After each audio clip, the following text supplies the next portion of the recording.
Hello everyone, how is it going today? Happy Friday! Hope everyone had a good Thanksgiving if they celebrate. We are back to doing some more of the Starry Night. We've gotten basically like the bottom part done. Also Bahamut, I need to know why do you hate everything that's good and right in the world? Coming in here with deep fried pickles. It's terrible. It's terrible. Anyway, let's go ahead and get started. So we are on bag number 5, which is bag number 5, bag number 5, bag number 5, bag number 5, and, oh yeah, bag number 5. So we have a little bit to do here.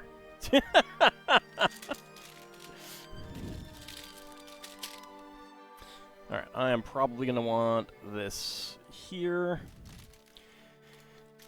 It's been a long weekend for you? Nice! That is always fantastic. Okay, so this is all blue 1x4s. This is all azure 1x4s. We got light azure 1x4s there. And we've got blue 1x4s in here, plus other parts. So that... Oops. Sorry, Princess Linda. This one, we'll wait until we run out of blue 1x4s in here. Finished the Xenogears playthrough, now you're moving on to Xenosaga 1. Nice. It's going to be an exciting time.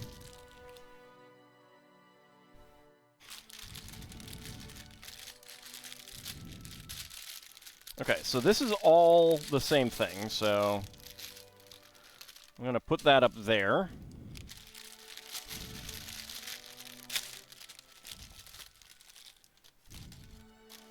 Huh. I have not had one of these Technic pieces before.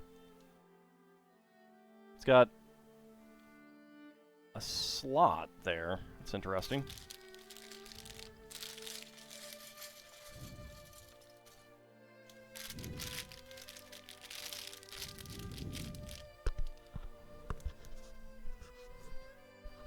Sorry about the adjusting the headset, if that picked up on microphone, I'm not sure. You're building the small treasure chest that you use the points for. It looks cute. Yeah, it does. I did get one of those, but I have not built it myself. Did you get anything else with that? I mean, I assume you got something, you bought something to get that. Get that into an order. Alright, there are a few other colors in here, unfortunately. A few other parts. So let's just pour that out.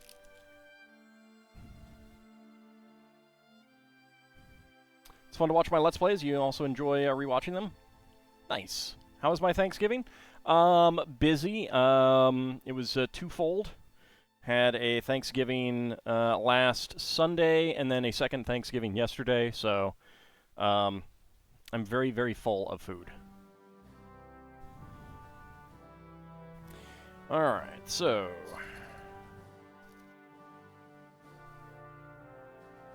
Nope, actually, let's go ahead and start on this end, because that's the side I looked at. Alright, so this is going to be the lighter.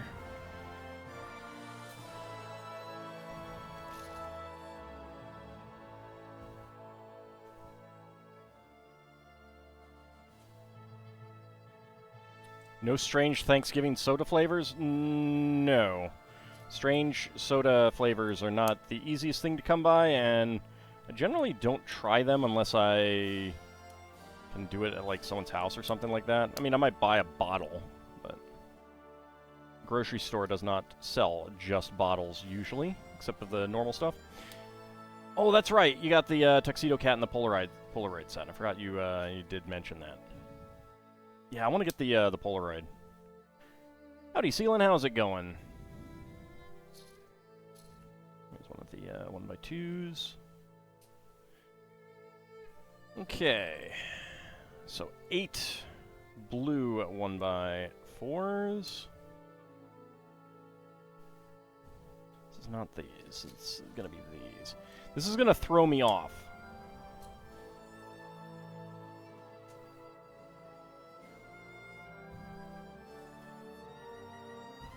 Determining which of the shades they want me to put in here is going to throw me off.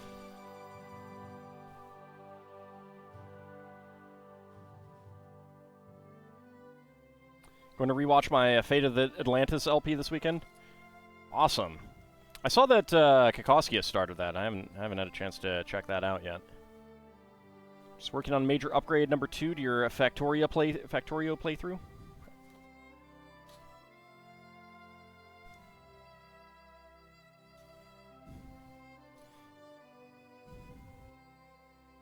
Upgrading it to have even more factory capacity.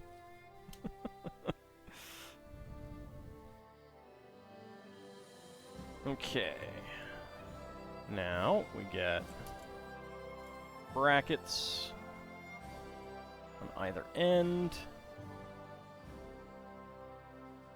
Okay, we're definitely not using the light blue ones yet. I need 4 of these.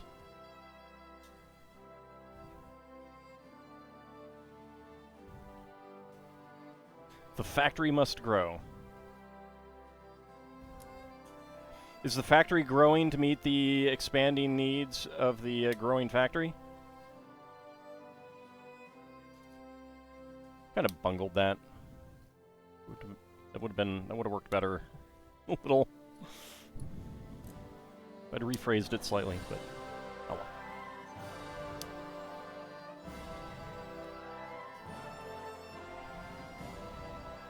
Dialed your nostalgia for it up to 11. Excellent. So unfortunately, my sister is has left this evening. She loves the Starry Night painting, so she's not getting a chance to see me complete this, but I will definitely be taking a picture for her. Let's see, I need 3 of these. You remember that quote from Civ 4? Yeah. Yeah. Can't remember who said that.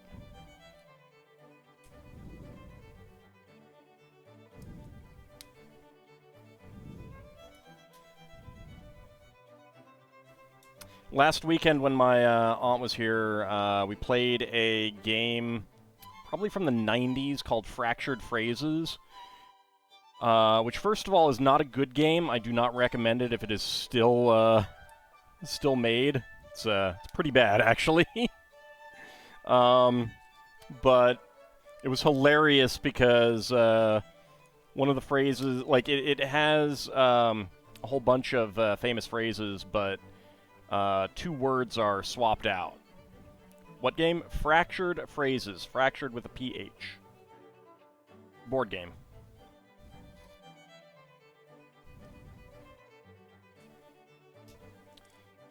And so it'll give you like a quote, but it won't tell you. I mean, like, it'll tell you you can give the author of the quote, but not the, or you can give the, yeah, you can give the author, but not the specific source. And some of them are from the Bible, obviously. Yes, not a rogue AI. That is how it is spelled. My guess is that it is not sold anymore, because it's not a good game. But one of the quotes was the, you know, in the beginning quote from that you got at the beginning of Civ 4 all the time, which is from the Bible, from Genesis.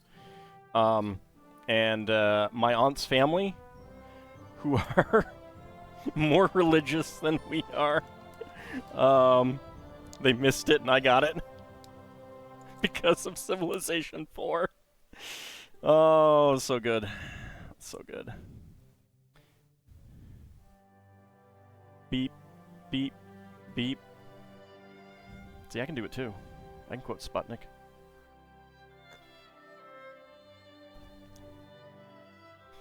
Yeah, I mean, that's one of the best things about that game. You know, it's a good game. overall, obviously. Not denigrating it at all. But one of my favorite things about it is having Leonard Nimoy read the quotes, except for the ones in the expansion.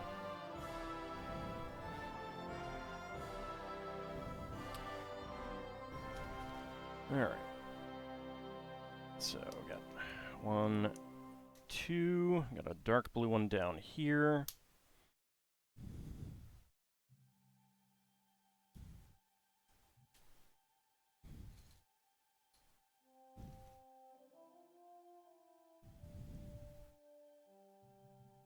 And then 3 of these. Nope, wrong one. 1, 2, and 3. There we go.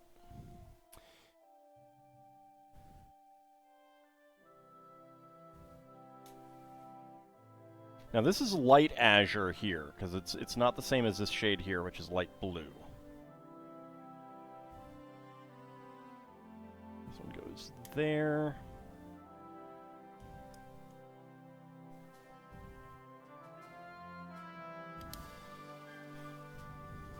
Three down here. You do like the narrator for Civ 7? I have not played anything since Civ 4.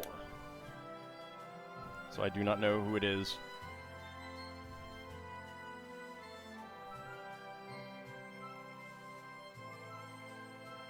That's 4. You like the quotes in Alpha Centauri? Never played that one either. Nimoy will forever be remembered for the duology of I Am Not Spock and I Am Spock, and also the Ballad of Bilbo Baggins.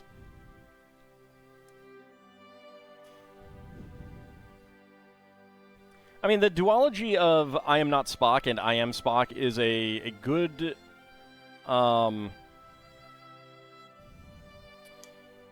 it's a good example of someone first rejecting certain elements of fame and then embracing it, kind of thing.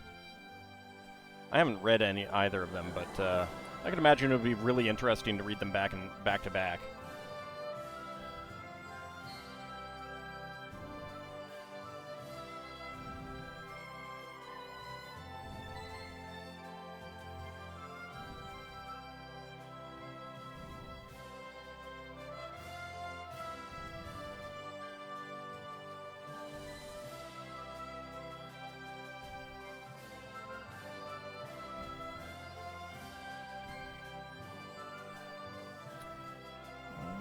This up? No, okay, it goes right there. Yeah, alright.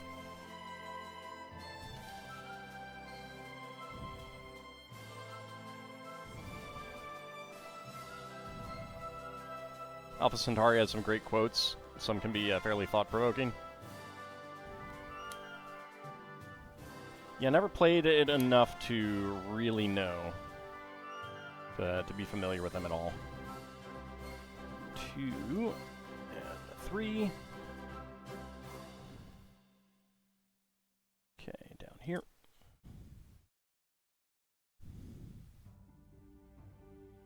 Down there.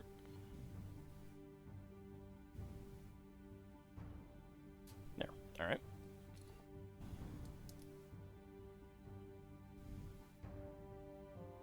"20 years probably changed his heart in many ways." I mean, it's kind of given by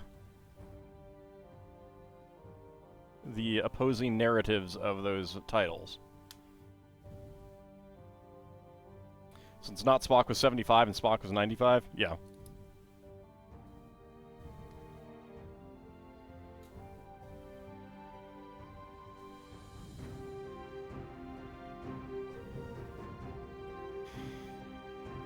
Some can be nightmare fuel, like the one for recycling tanks. Yeah, it's fine.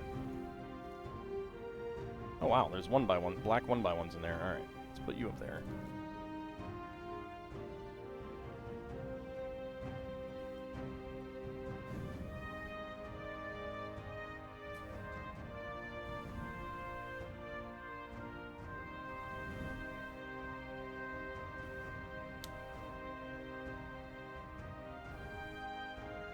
I don't think I've ever seen Lego make a wall entirely out of plates like this before.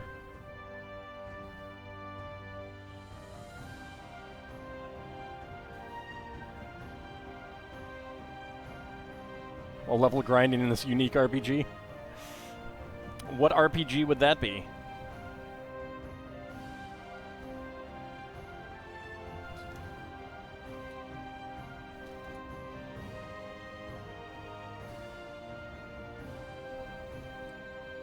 Oh right, Quest 64. You did mention that one.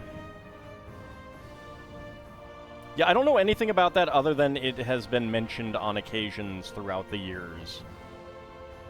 Howdy, Vigistry. Yes, indeed, an art piece. Starry Sky, which I realized when I was setting up the stream that my stream title last week was Starry... No, it's a Starry Night, and I put the Starry Sky as my title last week. Whoopsie.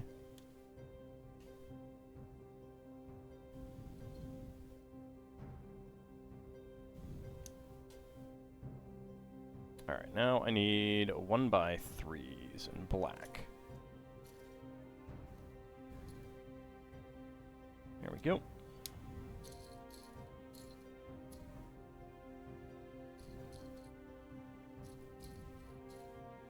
And there we go. Alright, blue bracket.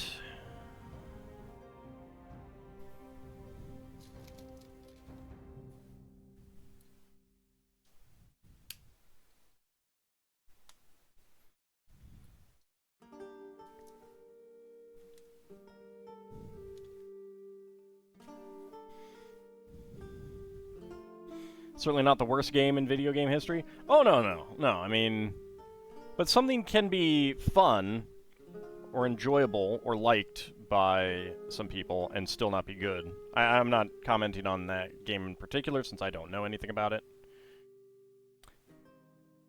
Started to play FF7 Rebirth. That's the second one, right? I haven't gotten to that one yet.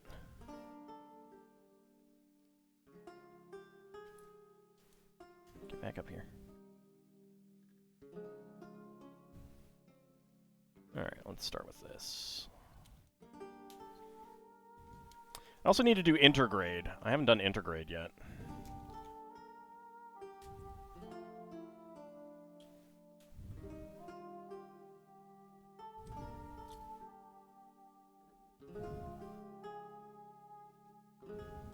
I should play Quest 64. It'd be fun to see me try it. I mean, there's always a chance. There's always a chance.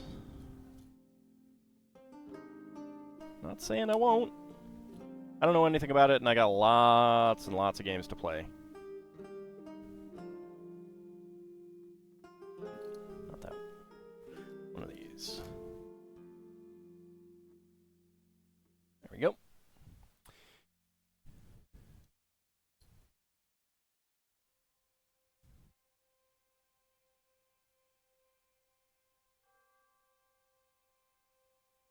Liking what they were doing, you had a very negative opinion on the idea of a remake, but it did win you over overall. Did you play the remake? Like the first, essentially the first third or quarter of the game from a couple of years ago? Already torturing Ald with Ultimate 8? It's never happening.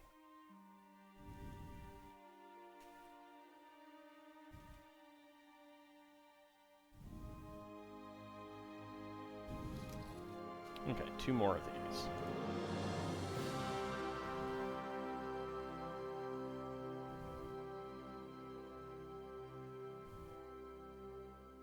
Yeah, there we go. Okay. Still better than Mask of Eternity.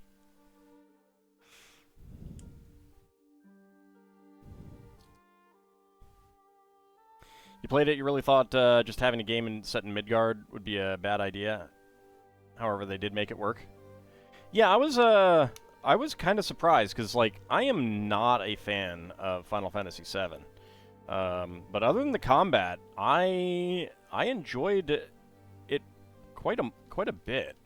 I think a lot of it was the greater characterization.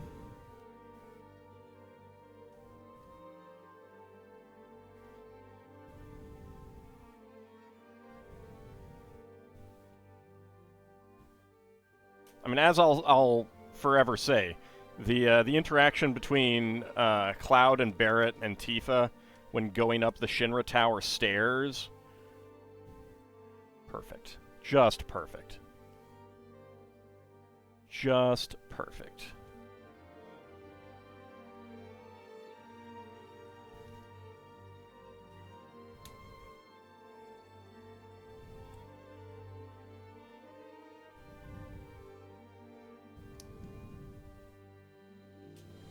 Like, few games have had banter that good. Ald is not a fan of many a good thing and a fan of many a bad thing. I don't know what you're talking about, Nadaroke. You're obviously wrong.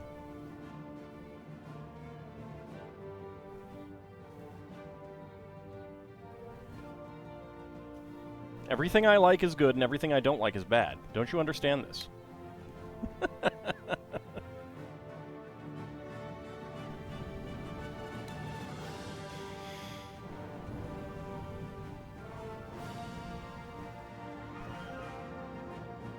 Like how they gave Biggs, Wedge, and Jesse characters and not made them forgettable. Yeah, that was really nice too.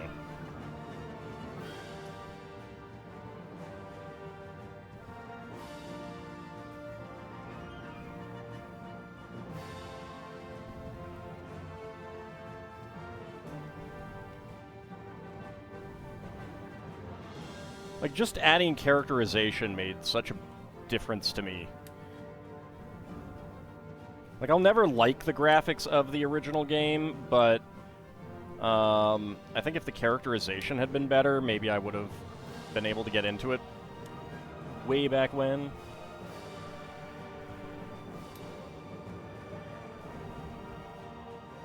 Well, kind of talking about both. Depends on which comment you mean.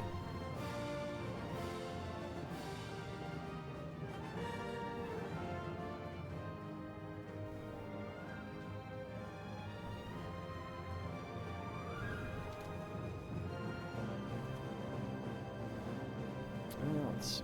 Alright, that's separated by 4.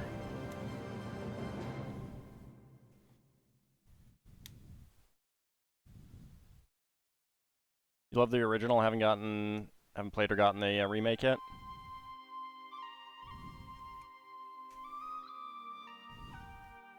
Like, I really do feel like the biggest stumbling block of the remake is the combat. If combat had been turn-based, I would like it, like, almost unconditionally.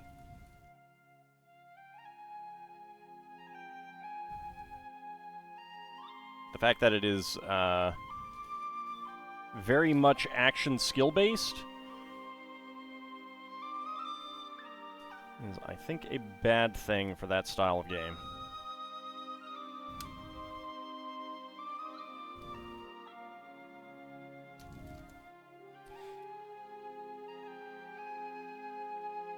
Like, it just doesn't feel like it is something the original fans of it asked for.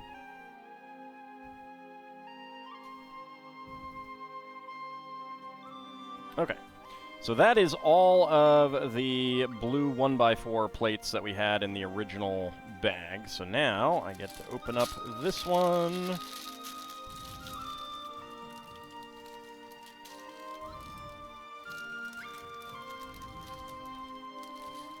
Oh yeah, I didn't even get to Yuffie, so I don't know anything about her characterization.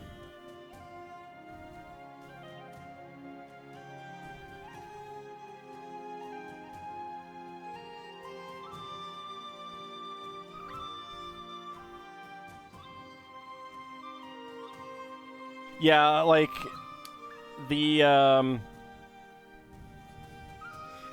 like, to a certain extent, some of it was pretty cool. Like, the way that they handled the arena was pretty neat.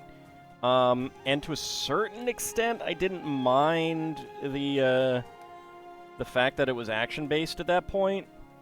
But the Hell House fight, oh my god, that's like a 45-minute fight.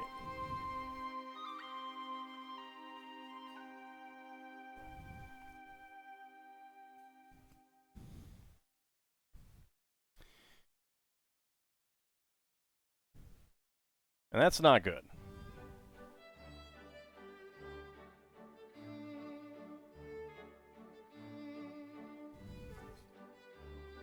I do not like fights that take that long in general.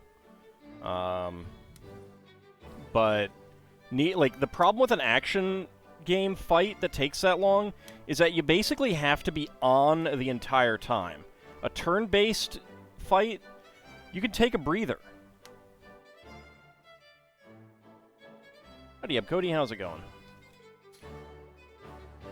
Well, no, I don't mind that it wasn't a regular monster. I think that was a pretty good way of handling a regular monster that kind of doesn't make sense as a regular monster. Like, that worked out pretty well. Okay, different with Yazama, that's in 12, is that you can just basically set up a program and let it run. Which is bad in its own way, but you don't have to be on the entire time because you've set up a program.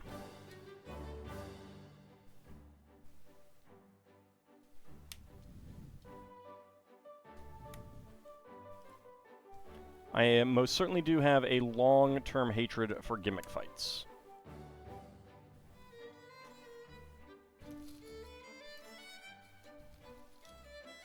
Gimmick fights are a bad thing. Oh yeah, no. I mean, I'm not saying that it's good, but you don't have to be on for the entire thing. Like, you can't exactly step out and, you know, let it go just in case something surprising happens and you have to, you know, like, manually intervene. But the fact that you don't have to be on for it is what makes it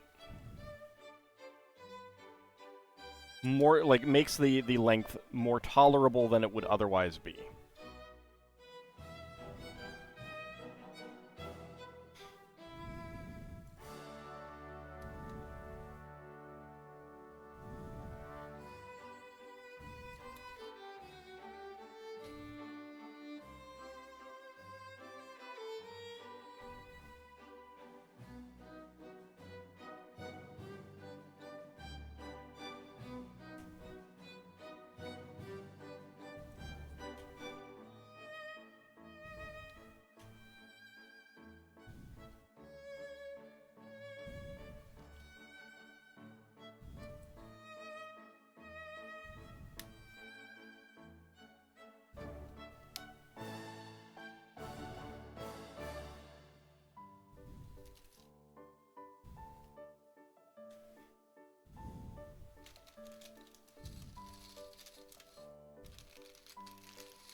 Go ahead and just dump out the bags there. Looks like I'm making one screen from the Fell in Love with a Girl video. I don't know what that is, so. So is it all just saying that he will never play Elden Ring? That is pretty likely. That is pretty likely that I will not.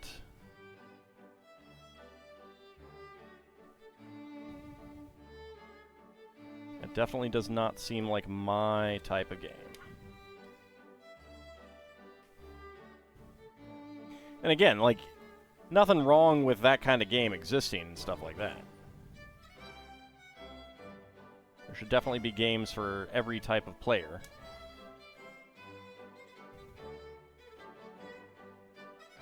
What about Dark Souls? Isn't that basically the same thing? I mean, isn't that what Elden Ring is?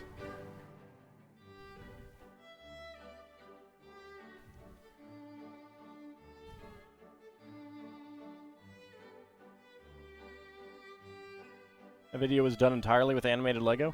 I mean, I have not seen that much. Like, I mean, I don't like go out of my way to see and do everything related to Lego. I have still, to this day, only played 2 Lego video games. So...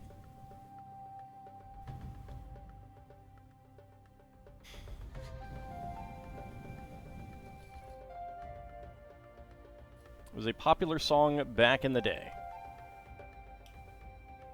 Well, I have most definitely not paid attention to all popular music either.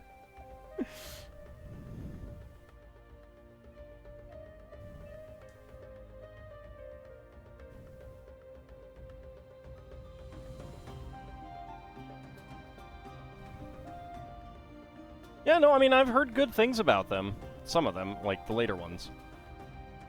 Just, for the most part, I don't think they're my type of thing.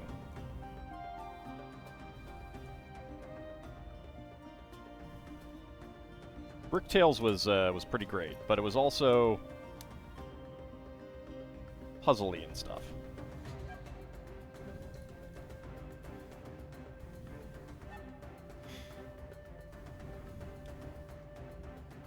And it took me years to actually see the Lego Movie.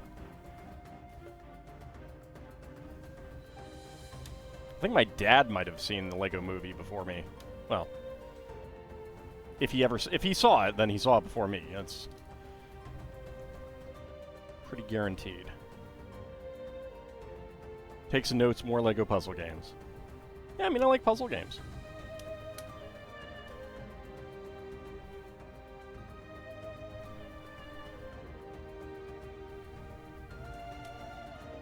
That's basically what most point and clicks are.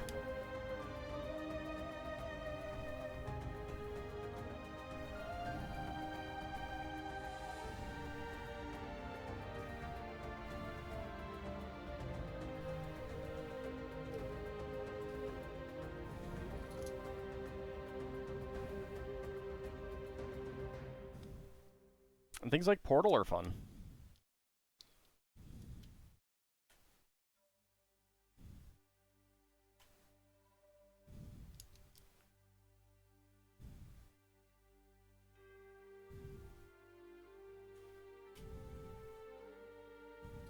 There we go.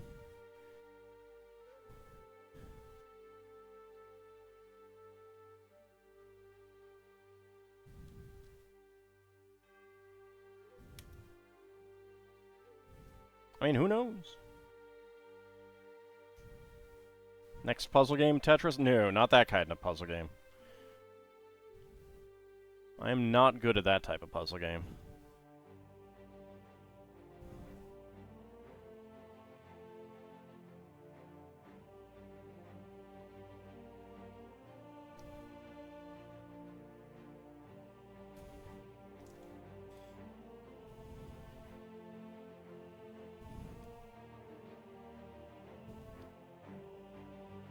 Because it's an action puzzle game. Auld and action generally don't mix.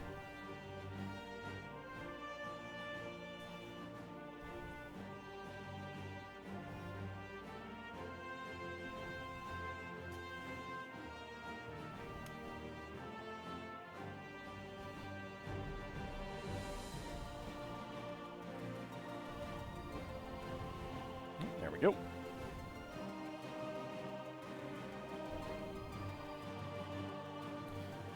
Need some more dark blue in here.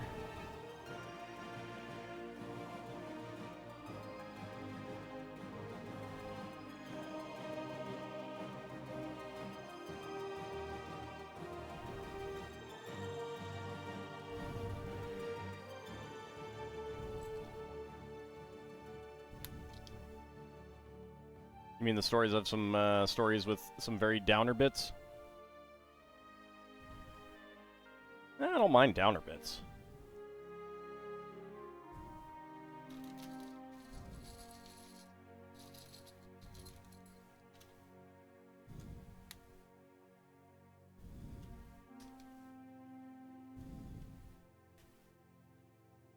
Yeah, no, I gathered what you were talking about.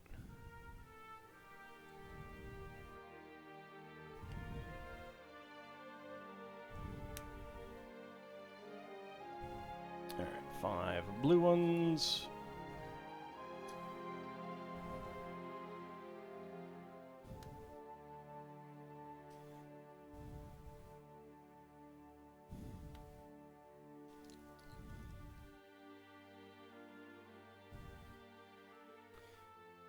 You'd love to see Ald play the Dragon Strike board game? Yeah, but I don't have a VHS player.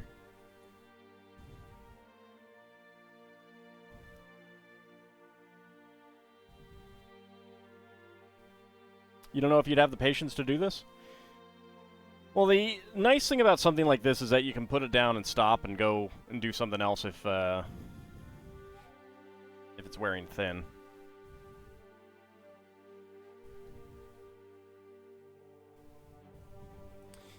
The great PS1 RPG that you're too intimidated to play, Legend of Dragoon. Yeah, I know a lot of people want me to play that one. I probably will eventually, but I also know that I will be bad at it, so...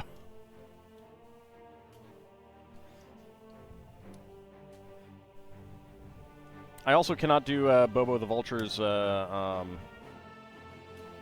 voices that he did for some of them.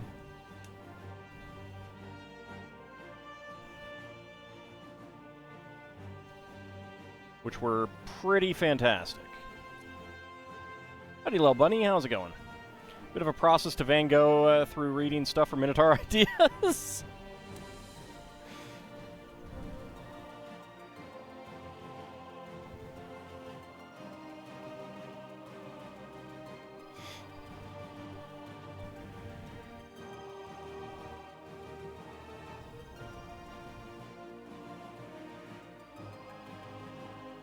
Legend of Dragoon is awesome. Shame it seems to be forgotten about. Oh, it's definitely not forgotten about. Like... Right, Princess Linda is hidden back there, and I've bumped her around a little bit. Let's get her back in there. Yeah, there's a lot of people who follow it. I regularly get people asking if I'm going to play it. Well, irregularly, but,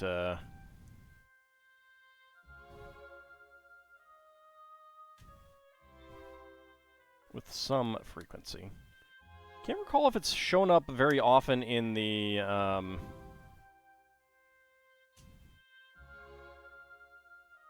Patron's Choice polls, though.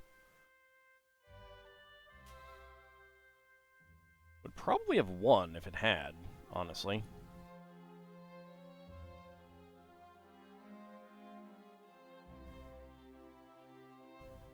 Love to see a remaster of it. I mean, like the whole... I would too. Not... just because, like, a lot of those games, they don't...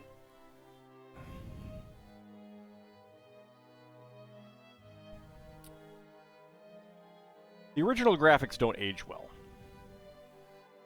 Whereas a remaster could really help.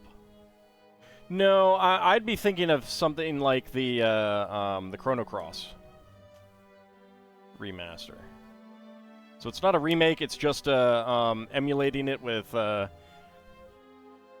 basically new, higher fidelity textures.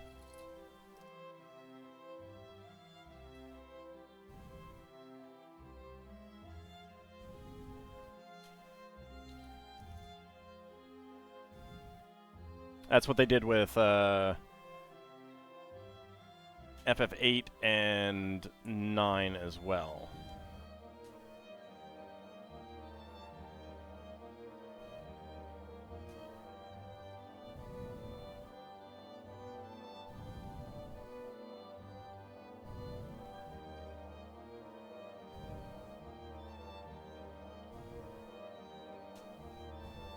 And I think of that as a reasonably efficient way of doing it. Cost and production-wise and everything like that. A remake would be kind of ridiculous for all of those games.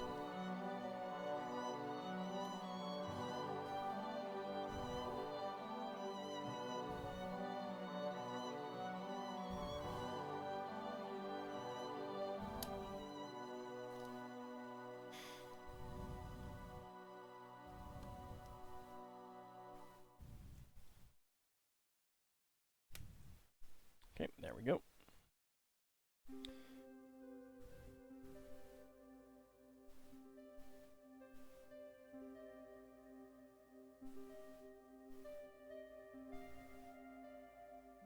You have to chuckle at how many releases, re-releases of Suikoden 1 and 2 there have been, not in the US.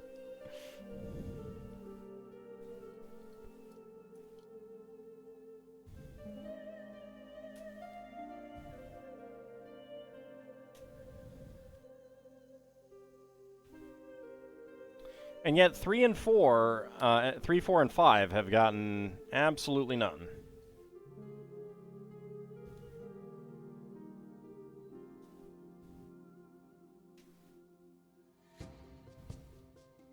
I mean, I'm kind of surprised at the lack of re-releases and remasters for some of these old games.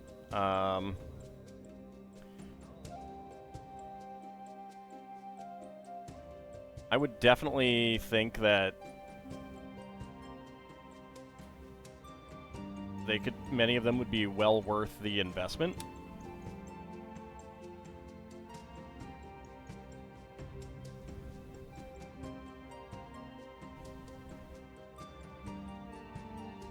Three is half of a good game?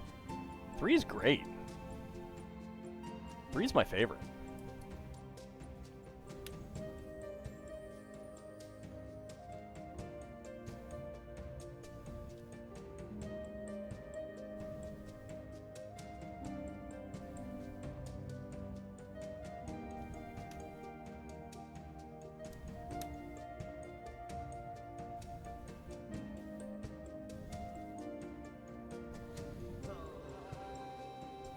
Biggest problem with 3 is the expectation that Hugo is the hero, when it really does not make that much narrative sense for it, in my opinion.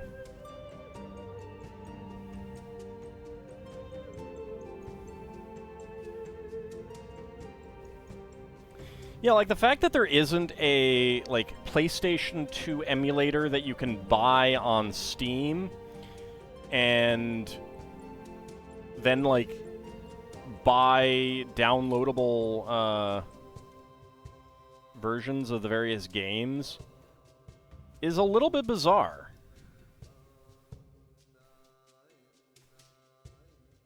You know, if you think about it.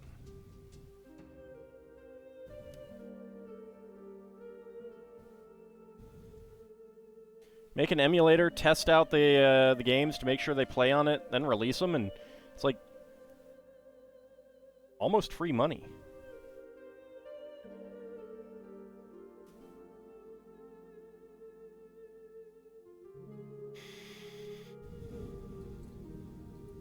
I suppose that's fair.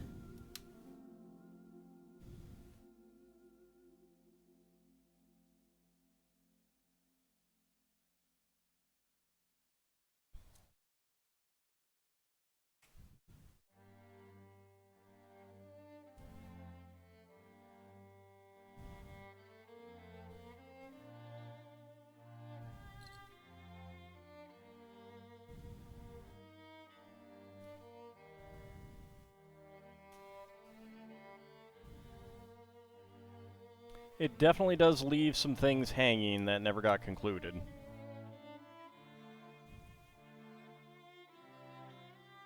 Like, 4 is the game that feels like half a game once you've played Tactics.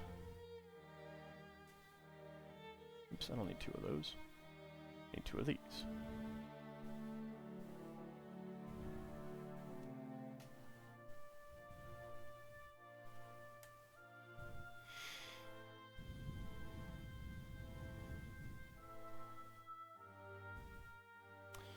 Seven of these.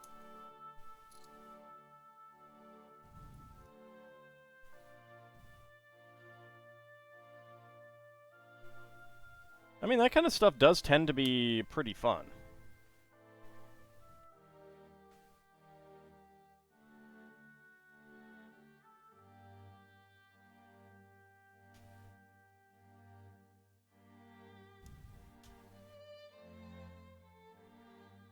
I felt that 3 had some of the best characterization of... Like, it had a lot of characters that got a lot of characterization. That was part of it. Like, Hugo's team had a fair bit of characterization. Ghetto's team was great. Ghetto's team was had some of the best. Chris's team didn't get that much characterization in comparison, but Chris did. And then you have Thomas and his crew, which got a lot of characterization as well.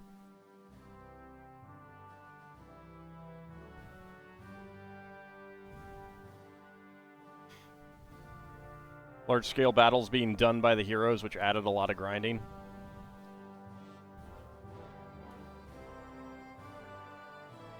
Yeah, I mean, it wasn't too bad, though.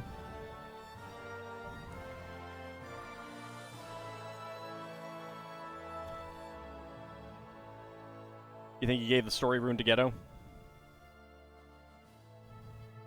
Ghetto was a good character. And that's the thing, is, like, I felt that Chris made the most sense, followed by Ghetto, and followed distantly by Hugo, to have the True Fire rune.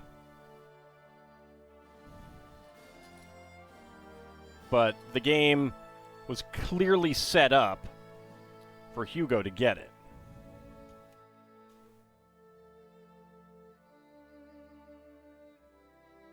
Howdy, Cape Sword, how's it going?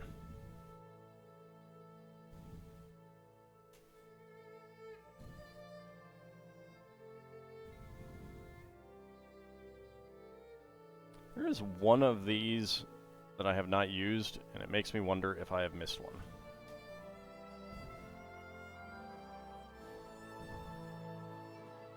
Oops.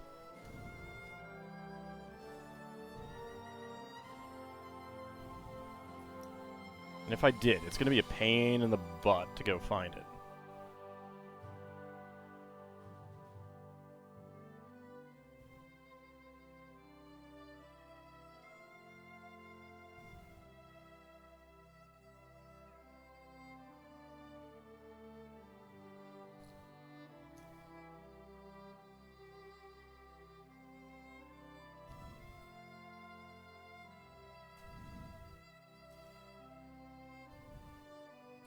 Your eye is drawn to the single gray speck there. I'm pretty sure it'll be covered up.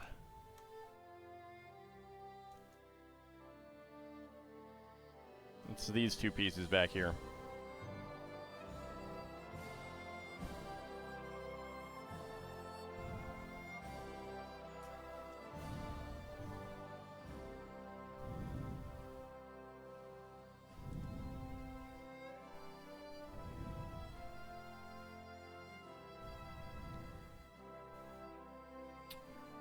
Okay. One by one Technic brick with two 1x1 plates. I need two of them.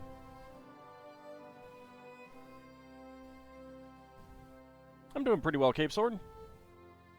Looking forward to the next Spelljammer stream? Indeed. Wonder, would a person with color blindness see this as one uniform mass of color, or would they still see relative values? I believe they do still see relative values. My understanding is that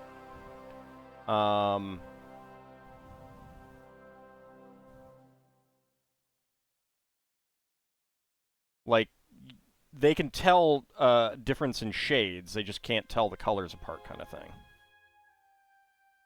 And it depends on the color blindness.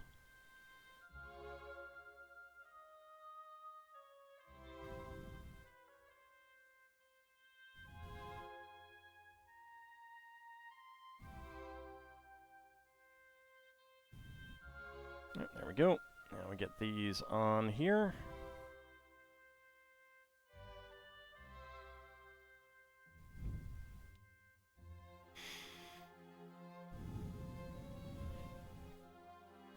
Alright, and these Technic pieces go on there. And where's the other one? There it is. There. Okay, 2 more brackets.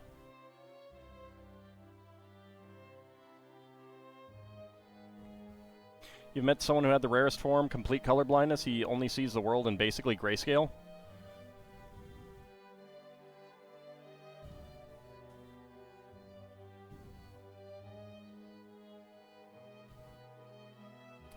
Yeah, and to a certain extent, that would be the easiest one to figure out what things would look like, because you can just desaturate some images.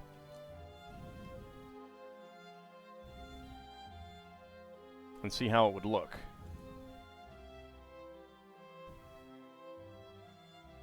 Let's see. 2 there. 2 there. 3 there. 2 there.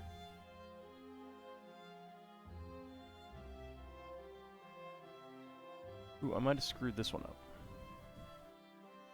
That's correct. That's correct.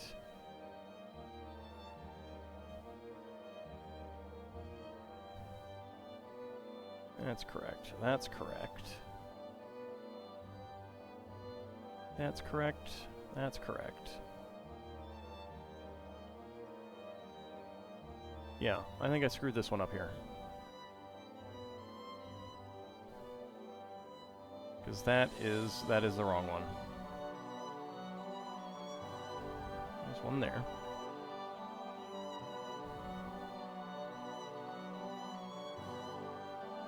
You would hate putting together the set?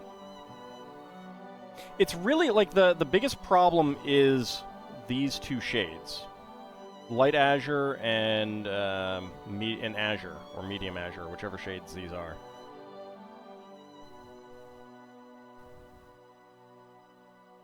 Yeah, that is incorrect. That is the only one.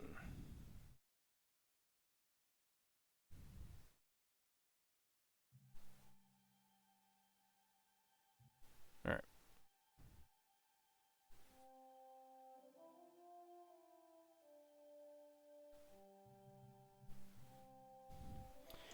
Now, that said, that does leave me with 2 of these.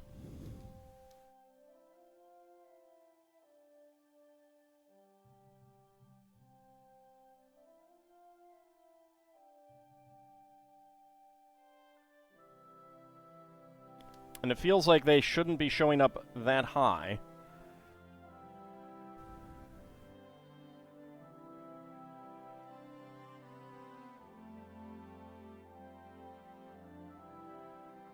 Now, I am curious. I am going to go...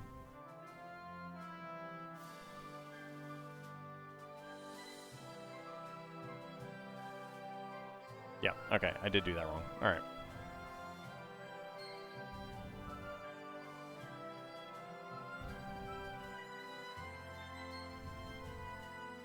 That's okay.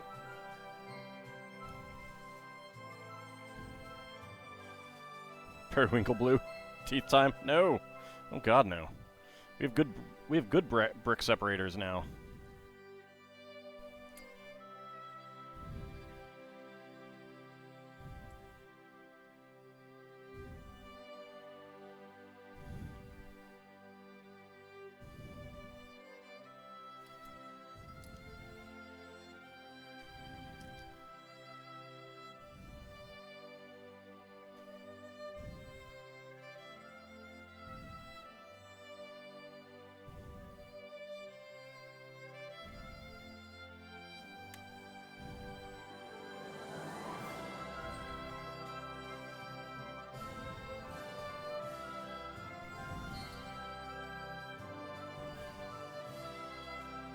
There we go.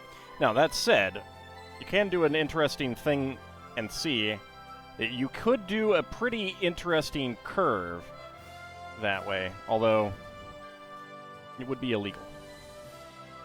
I do have a lot of brick separators. I really do have a lot of brick separators.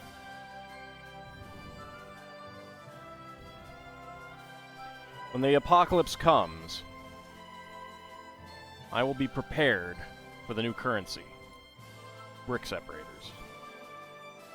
Curve sounds illegal. Yes, it is.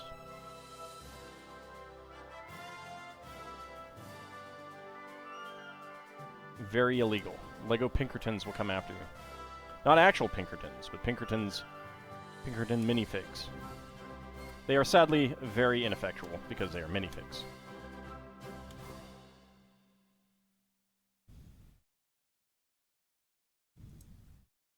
Ald will build himself a Lego house in the ruins of DC.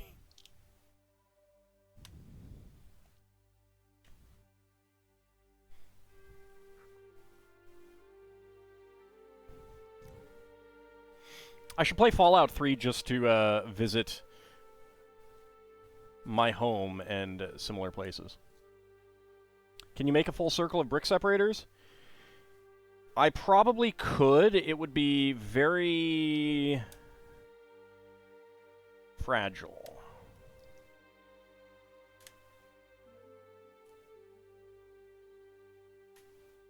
But I have not tried because I do not have all of my brick separators in one place.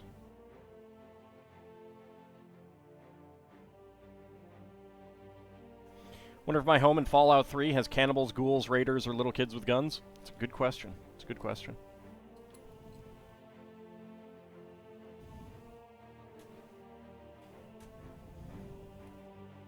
See, a playthrough of Fallout 3 would just be me ranting about how wrong everything is.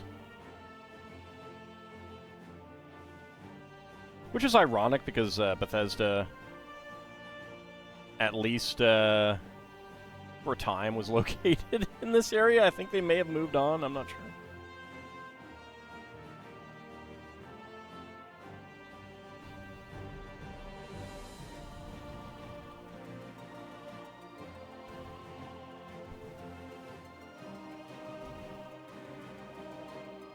Are you saying that my brick separators are separated? Yes. Yes, I am. At the moment. Sort of.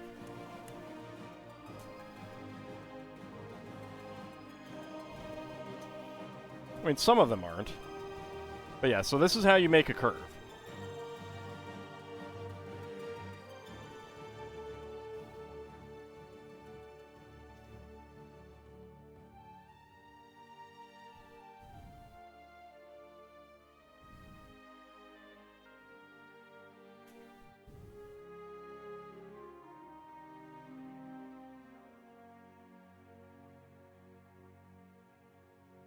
There's that one. There's that one. Brick divorcer.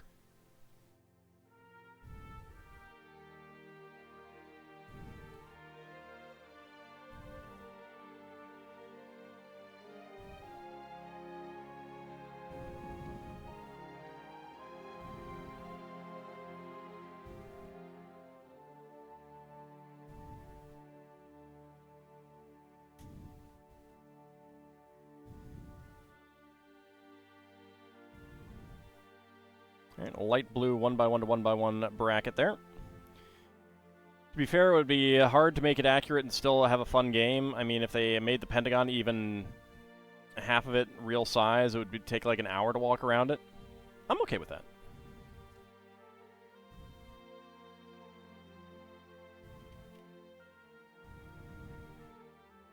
Have you seen how long it takes to get around places in Xenoblade Chronicles?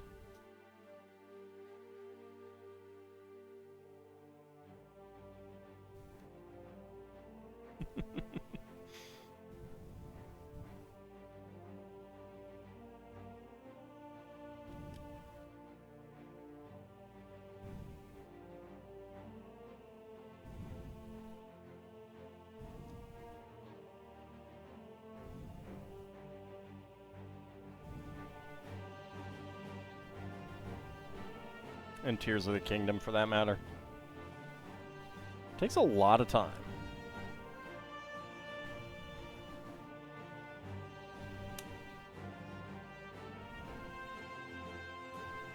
we go.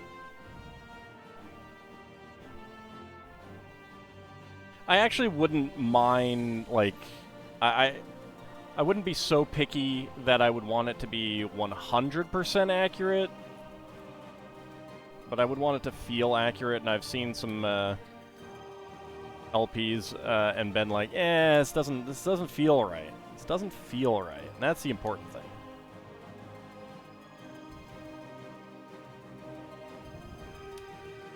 But I'm also picky.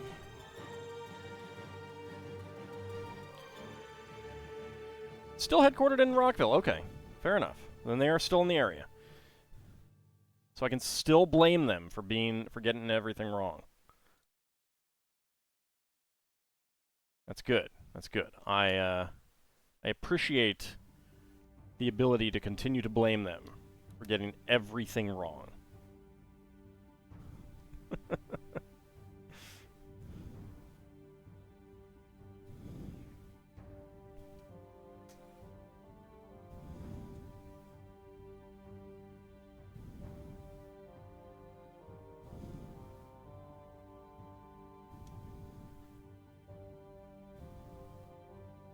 Oops. This is over here.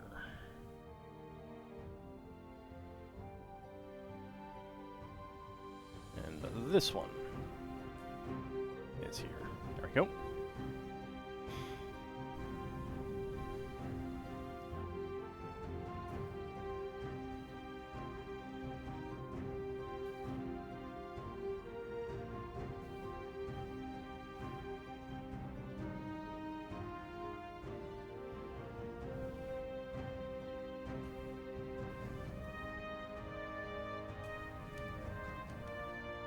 Alright, there we go.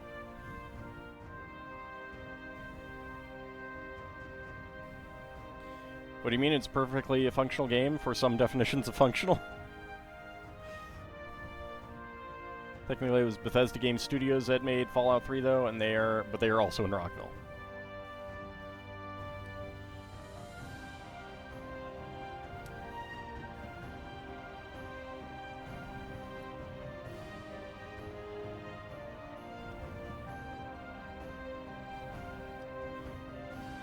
Go up to them and be like, "Look, I know that you've been based here since 1990, but I am the self-declared expert on all things DC area. Why did you get this all wrong?"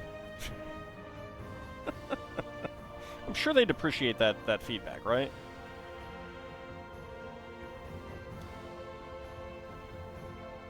I'm sure they would appreciate that. Okay. Flip it on the back. 5L half beam.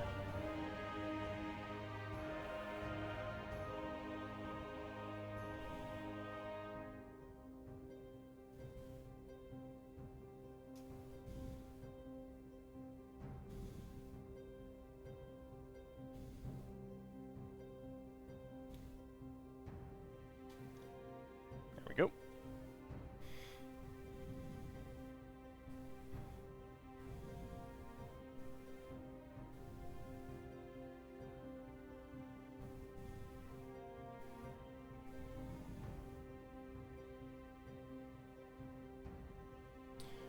Alright, so we are taking... Oh, this is so that it hangs... You can hang it on the wall, I bet.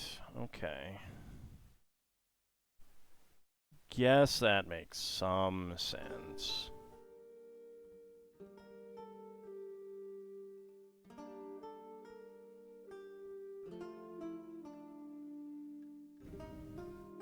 I need to get some more emotes and some more animated emotes one of these days. I should get some sounds, too.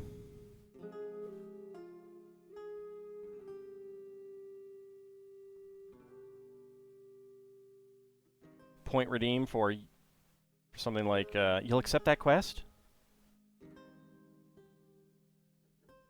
Hope there's a shadow box around that piece if you're going to hang it. Yeah, there's a frame.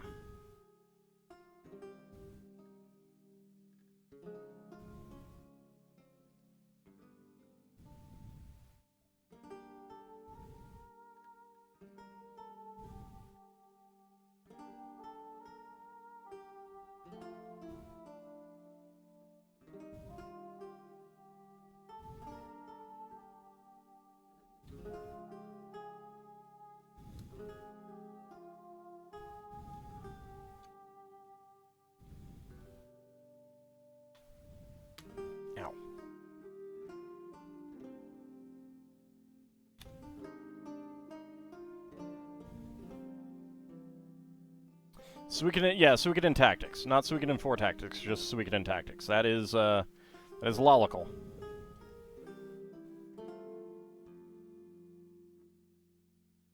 She is the quest giver in that game.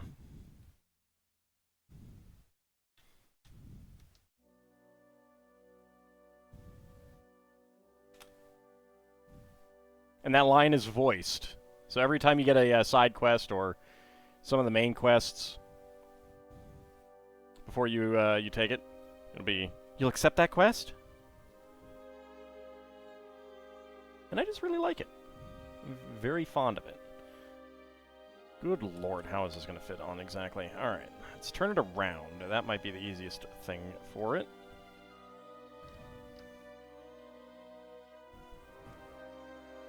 There we go. Some extraneous hairs on there. Realizing you need more card binders for your Magic the Gathering cards. Isn't that just like a given, Bahamut? Never played that one, but it did look interesting. Oh, it is actually a lot of fun. It is one of the better like Final Fantasy Tactics style tactical RPGs, I think.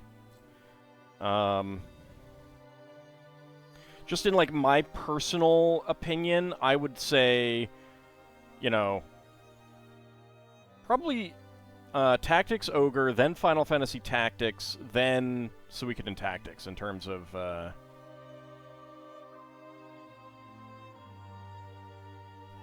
my personal favorites. Well, so Ice 7, all of the games are set in the same world, except for Tyrkesis or whatever the mobile ones were. They don't count. They're not real, man. But yeah, so Tactics is a sequel, a non-direct sequel to Suikoden 4. Takes place shortly after Suikoden 4. Has a lot of the same, like, it sort of continues the story, but not exactly. But they are very much intertwined. But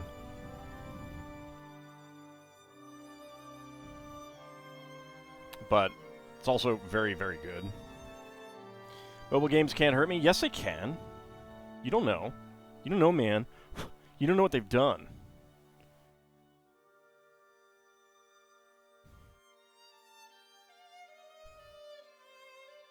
Alright, so we're getting these on here, probably so that to give more structural integrity to this thing. Although that's going to stick out more, so I don't know. Final Fantasy Tactics, totally not a chapter in the Ogre Battle Saga.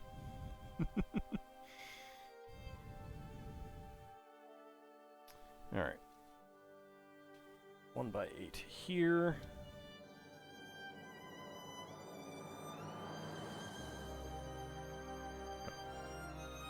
1x8 here.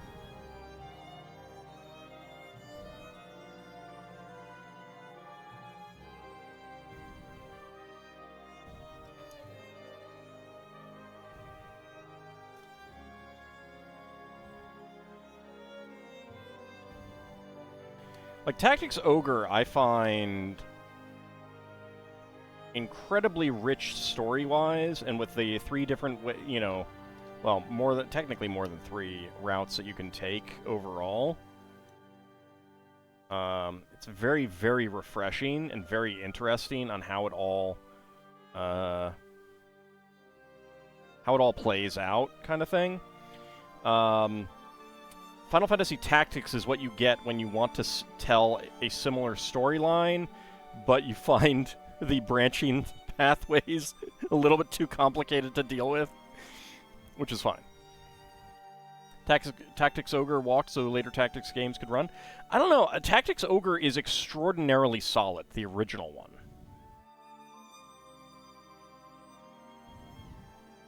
You do have Suikoden to your crease, and overall you enjoyed it. My issue is... Oops. My issue is just that I like the world of the Suikoden games more than I like the engine of the Suikoden games. Not as a criticism on the engine, but I mean, it's one reason why I haven't gotten around to playing Eiyuden Chronicles. I don't have anything against it, but what I really like about the Suikoden games is the Suikoden world. I'm sure I'll get to it eventually, but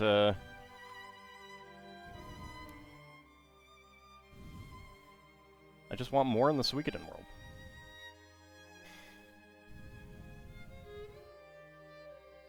Huh. So these are extras. These going to be extras for later? I think so. So let's hold off on doing anything with those parts, because, I don't know. Wish we'd learned more about the other True Runes. Yeah, like the story of the True Runes was one of the really cool things about it. One big complaint you have with Tier Crease is whoever did the sound design and made the protagonist talk really fast without any pauses.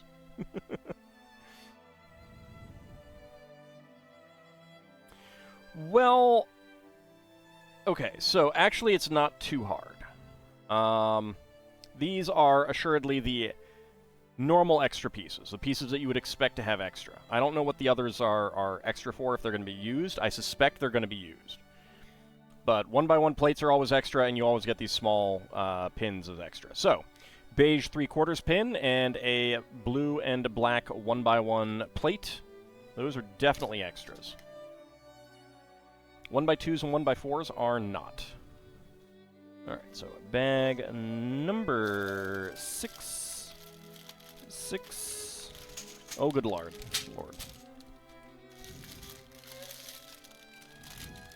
6 and 6.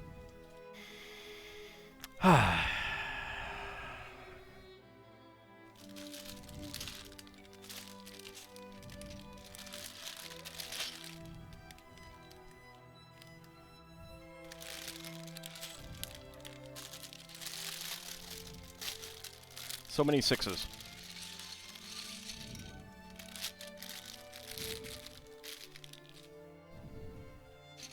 Alright, first of all, let's set aside all of these large plates.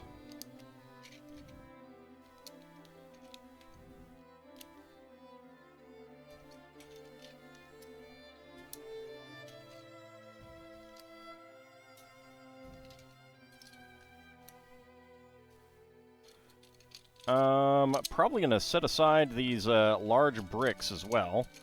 Lots of 1x16 bricks. So the rest of these are 3x3 slopes and 3x3 corners for the most part.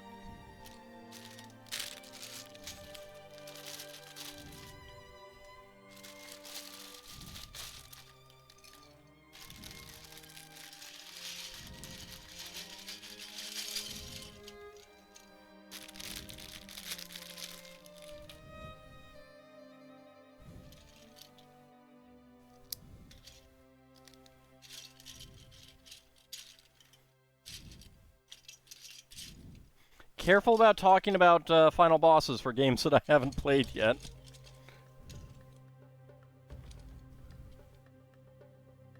Those plates were intended as extras. It looks like 2 of each shades of blue, 1x4. Well, but I don't know if they're going to be used in something else, like later. The fact that it showed the pile makes me think that they might get used. So I'm keeping them out rather than putting them away.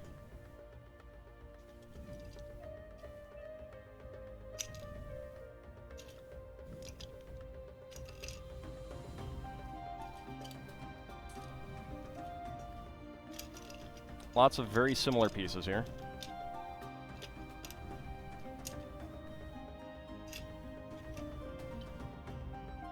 I'm not sure what they... Like, I'm not sure why they would give you extras if they're, like, actually extras.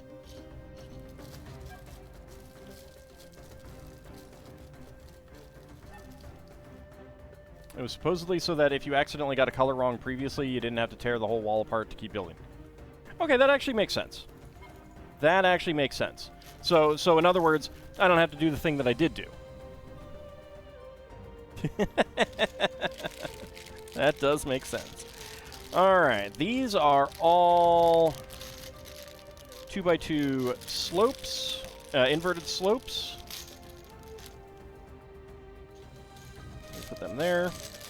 And these are all 1x4 round top pieces. There we go. Alright. Oh yeah. Alright. Put that back there.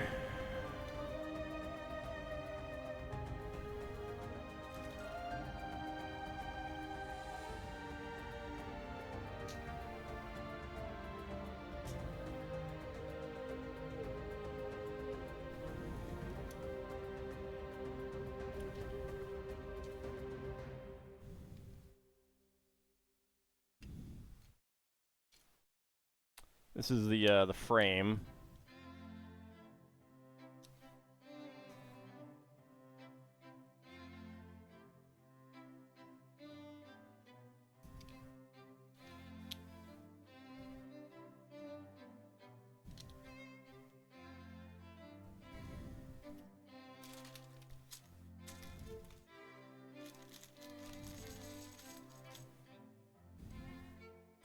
Alright, so we want to go up to...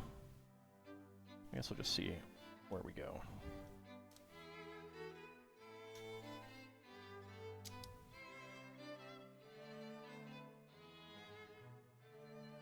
Apropos of nothing opinion, Antioch is a pretty cool name. Yeah?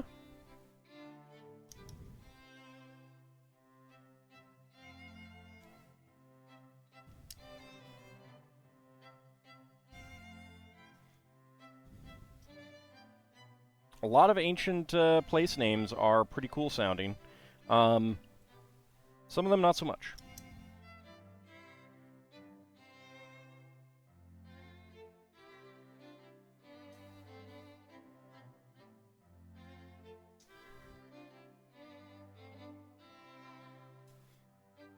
Well, I mean, it's not going to be the gold frame of the Mona Lisa. Can't afford that.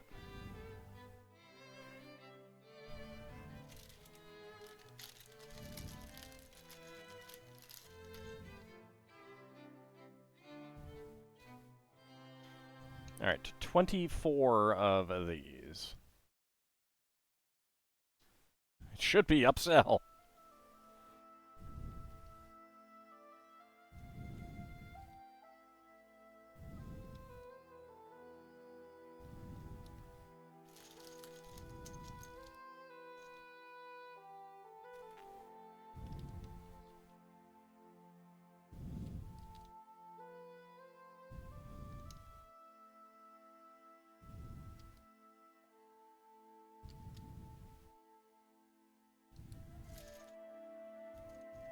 And that does kind of make me want to bring back Hams for History. Hams for History could be a lot of fun on these streams, just because I could pull out the book and you guys could actually see the book.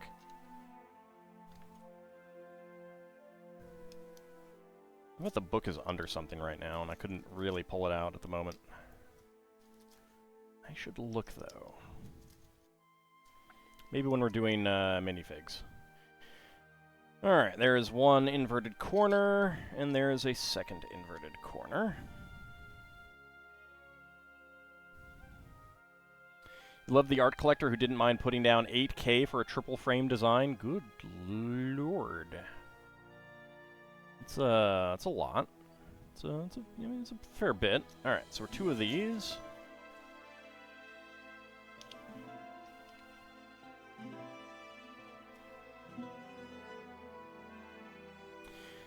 You trust that I wasn't making up some extemporaneous speech about the ancient Middle East? It's true. It's true.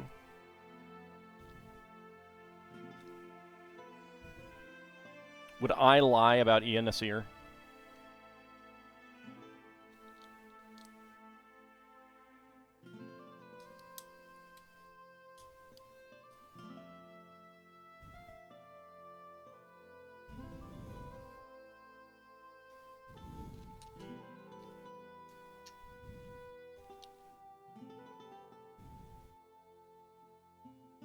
Love all trying to pronounce some of the Irish town names and that. Oh no, no. No, I don't think that I'd be doing the Irish one. I'd be doing the Ancient Middle East one, because that was fun. Oop.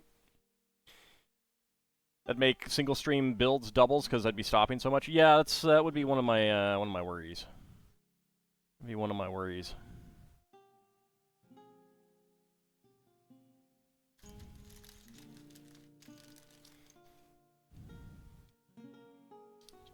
Someone is telling me that I would actually lie about Ian Nasir, and I'm deeply, deeply offended. Could just have the book out on a stand. I don't have the room for that. I do not have the room for that.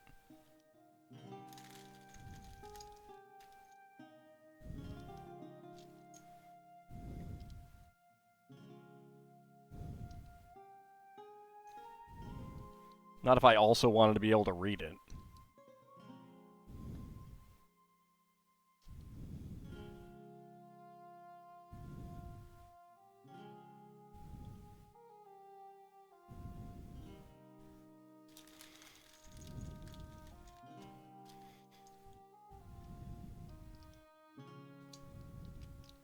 And if laughing hurts, just remember, eventually it won't. Just keep laughing. Just make my Lego desk be a TARDIS. Oh, I wish. I wish. Just because it is a made-up ad hoc speech about the Middle East doesn't mean it isn't factual. I think that kind of does mean that it is not factual, actually.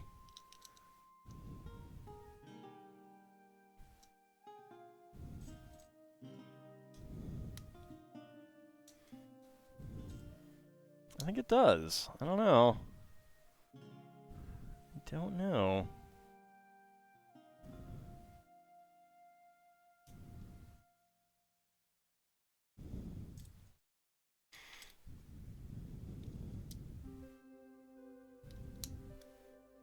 I mean, if I did do Hams for History, I would probably limit it. Oh, doing it for ad hoc from my memory. Well, it's a little bit different. I do that all the time. I don't need Hams for History to do that.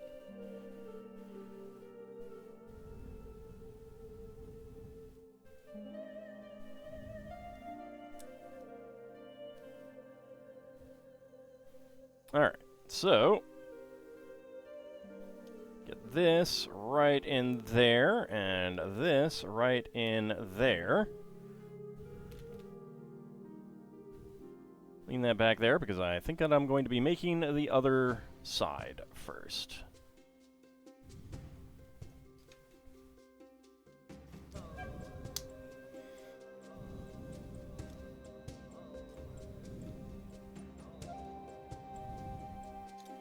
But yeah, when we do minifigs, I'll see if I can easily pull that book out.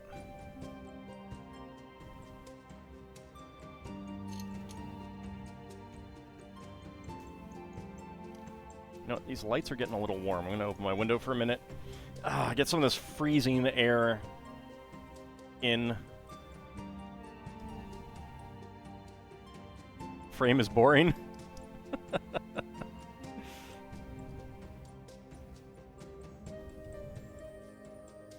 Well, sometimes you gotta do the boring parts to get to the fun parts.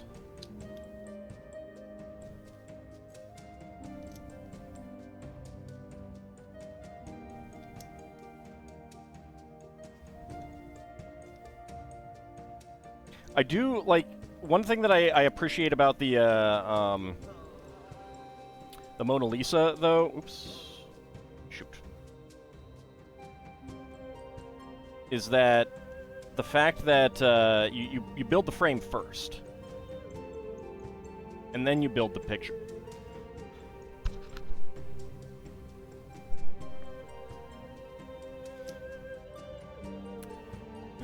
Sorry, need to...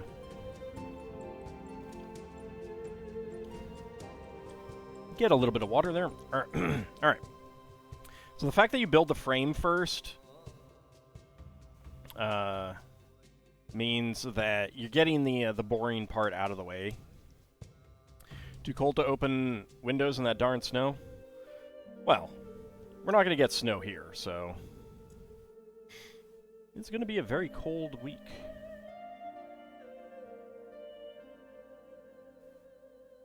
Might even be cold enough for me to pull out my Lego blanket. Down to 35 there. It is 31 here. But did you send me any of it, Lel Bunny? No, no. Call yourself a friend. Hoarding the snow all for yourself. It's terrible.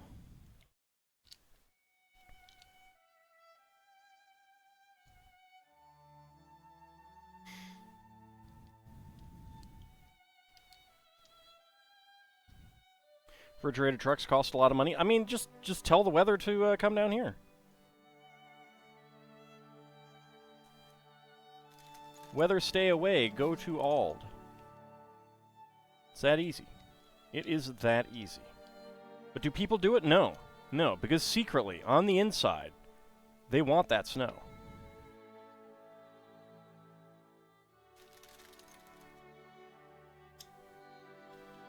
And they want to keep it from me. I know how it is. I know how it is. Alright, corner there, and corner right there. Alright, let's go ahead and toss that bag away.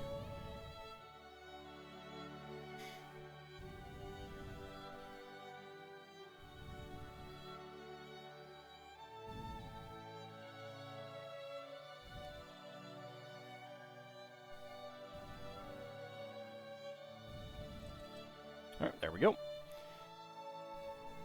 Alright, next up.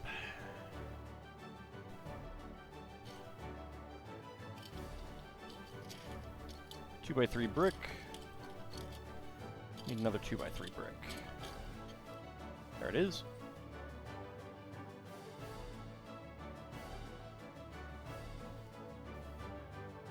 Okay, there. And there.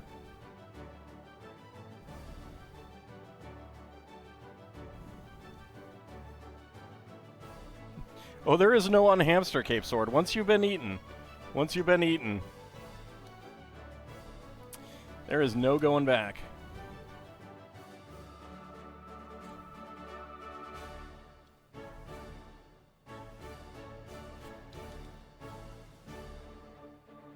Yeah, Antarctica is technically a desert.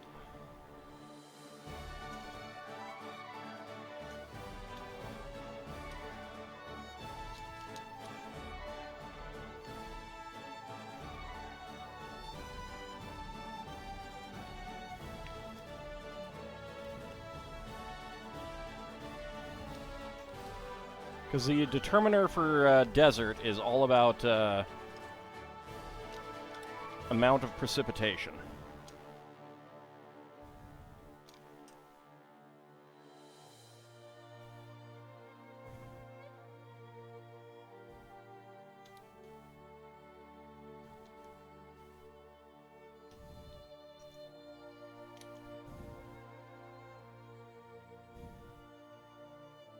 You're subverting it as alert command.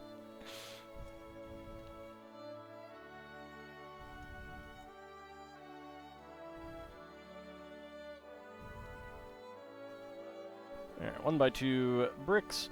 This is a very deep frame. Which I guess makes sense because it's a very deep picture, but...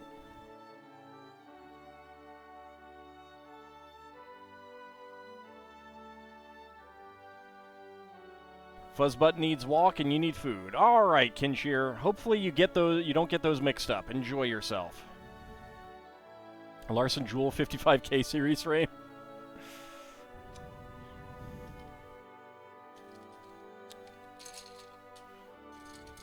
Alright. Now, 1 by 16s.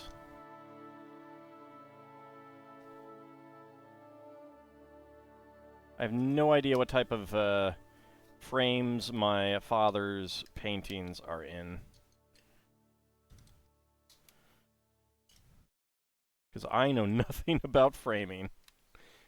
You know, I mean, except for the people that have gone to jail for all the crimes I committed. But other than that, I don't know anything about framing.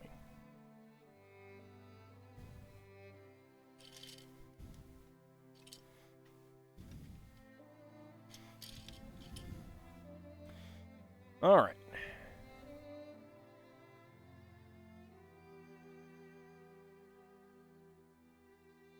Next up,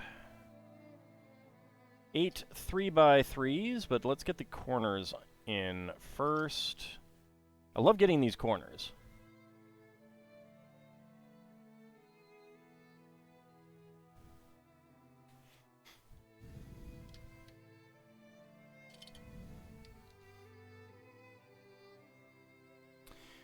Okay, and 2 here, and here. One there, and one there.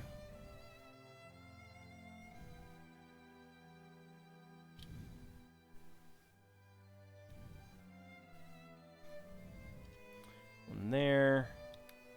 One there. Now we do 2 more 3x3s.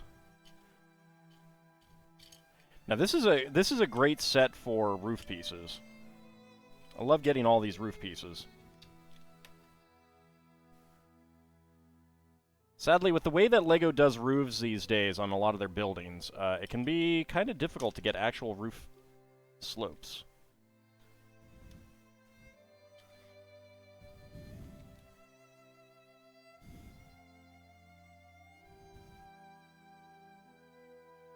Framing is just fancy woodwork. I mean, it doesn't have to be woodwork. There are metal frames.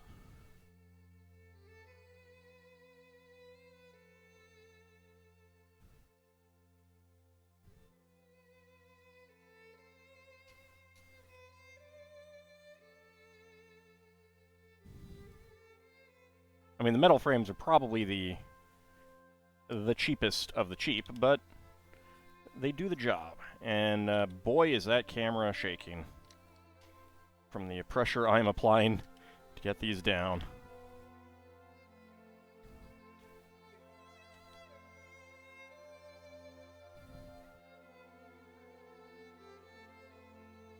Metal frames are no longer cheap. Fair enough. Fair enough.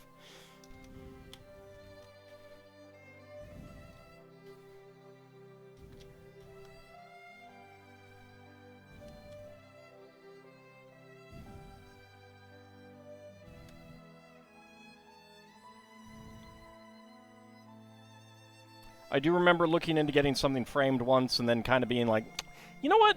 You know what? I think I'm good. I think I'm good. Alright. Corner curved top pieces in each of the corners.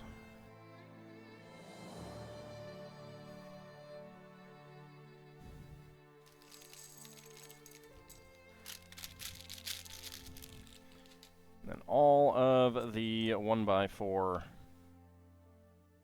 round tops.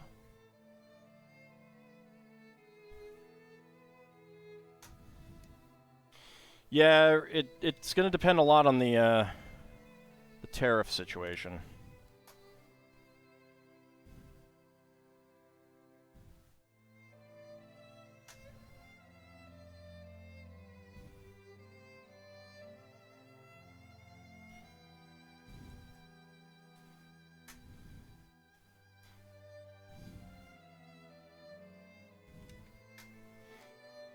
Dabbled with new mediums?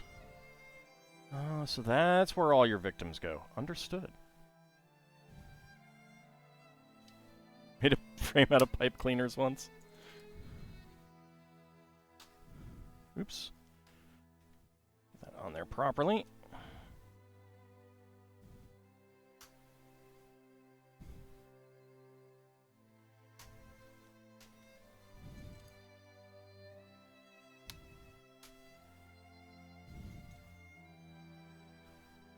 You don't get back soon enough, your minifig numbers are 7, 15, and 4. If someone could make a note, I would appreciate that.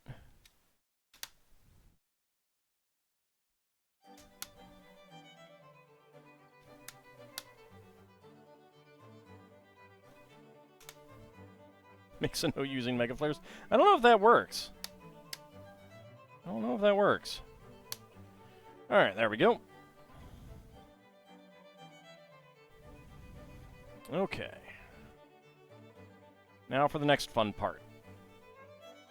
Slip it into the frame.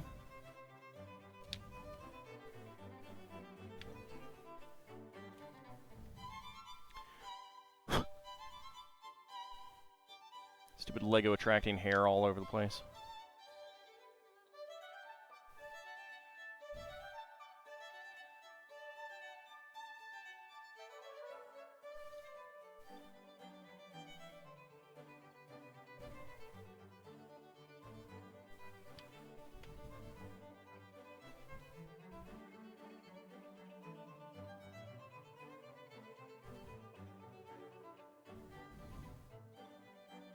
Alright, let me pop it around, not quite all the way. Just want to make sure.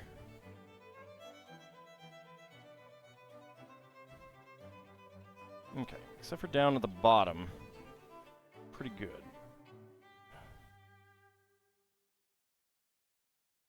Oops. Don't break the little houses, me. Okay. So there we go. Alright, next up.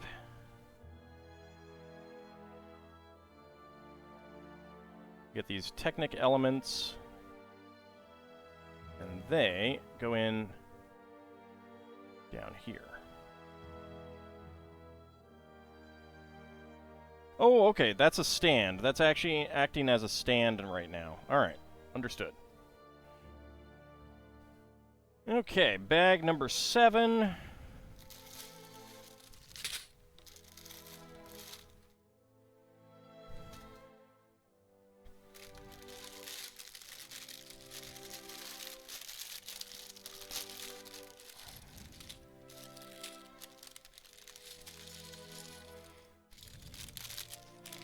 Now we're getting the bright colors.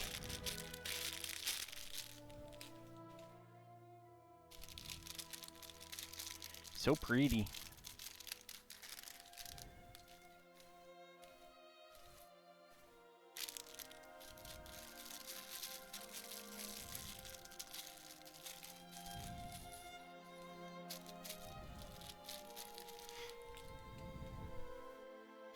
All right. So let's go ahead and set this back because it looks like we are going to be working with just these at the moment.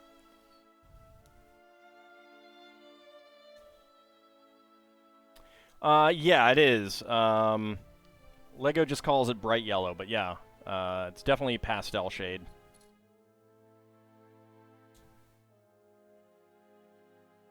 It's the same color that the Italian restaurant part of the jazz club, the pizza place.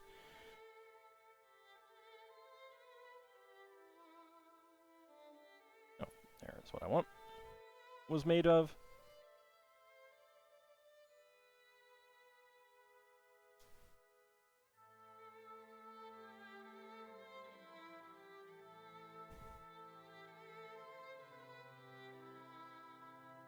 Some of these shades kind of throw me off. At least it isn't a blinding shade of yellow. No, that for that you need the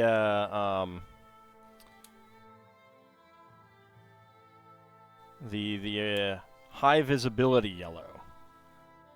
That is pretty blinding.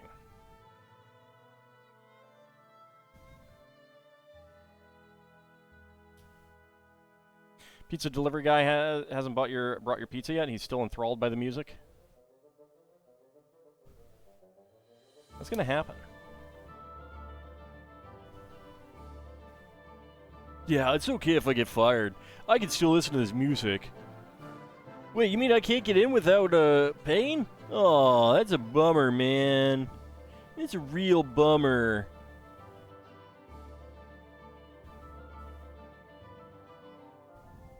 What did I do to deserve this?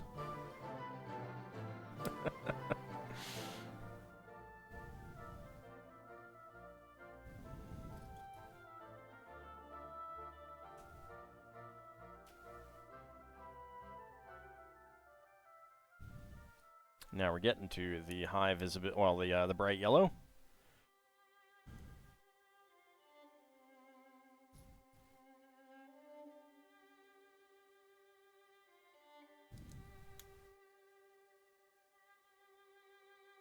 Good thing you don't have pizza delivered. You pick it up yourself. Then you can be enthralled by the jazz music.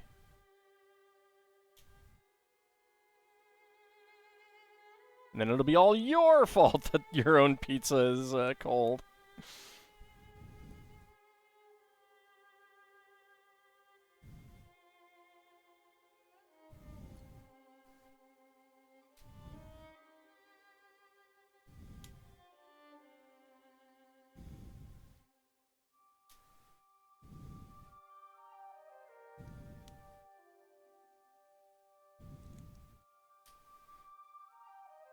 Alright, and some curved slopes. Oh, whoops. I completely missed these two. There we go.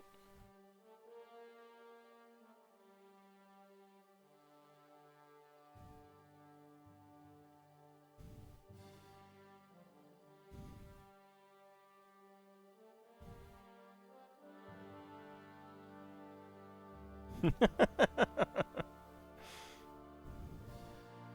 mean, I'm pretty sure Bahamut Mega Flares everything. Okay, so that gets set aside.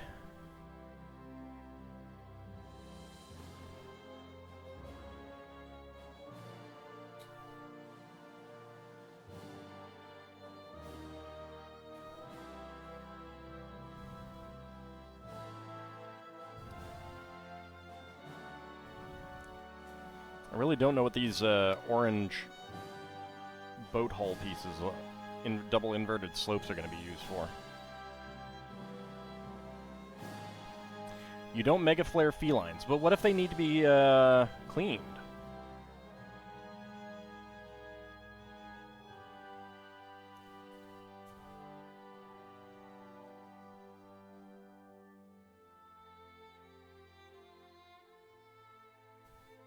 I feel like you're violating your own rules for these things.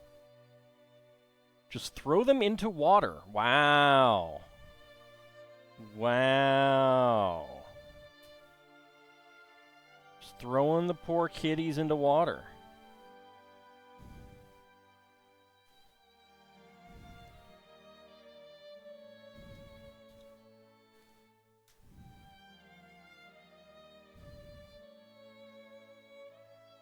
Alright, that is the last of the light blue 1x2s.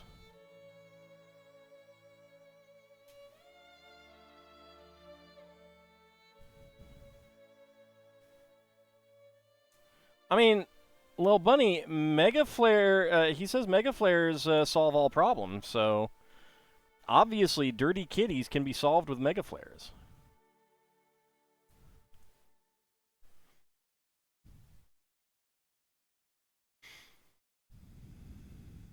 They're more like guidelines than actual rules. I don't know. It is beginning to feel like the rules and the guidelines change by your whim. I don't know. I'm a little suspicious of it. Little suspicious.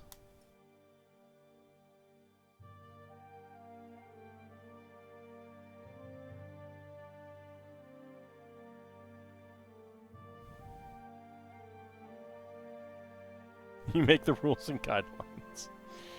Alright, so that goes right there.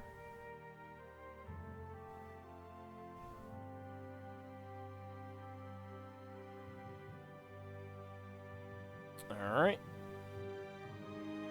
Let's bring this in. Probably not gonna show up super well, but there is somewhere down there, I believe there is a clip.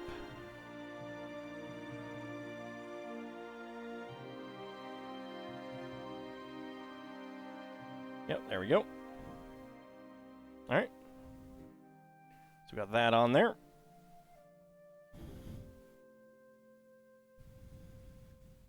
Oh. Okay. Well, first of all, let's get the light azure and white ones here. Then get bright orange 1x1 cylinder tiles. Mega Flares, me? Me? What did I do to deserve this, huh?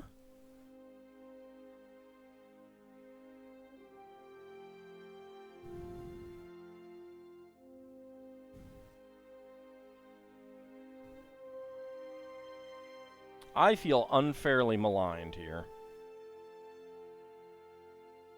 Unfairly maligned.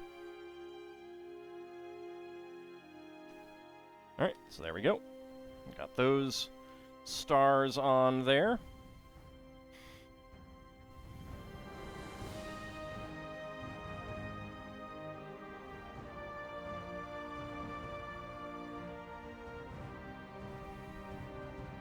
Alright, so we got trans dark blue and yellow.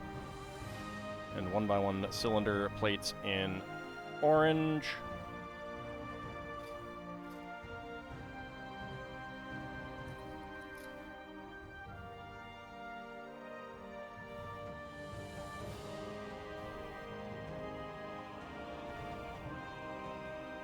There we go. Man, I feel like everyone's out to get me. It's unfair. You're so mean to me.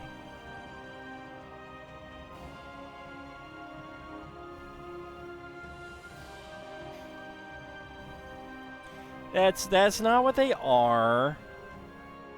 Alright, so we got 3 light blue, and we're getting more orange ones. Light blue there. Trans light blue there. Trans light blue there. And then we have trans dark blue. Right there. And right there.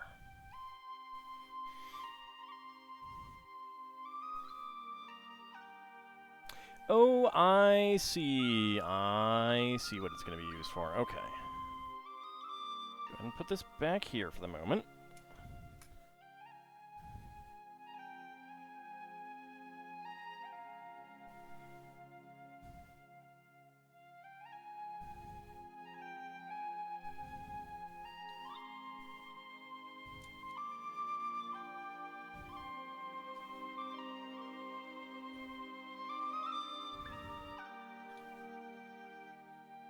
Wasn't that hard to get him the Empire title?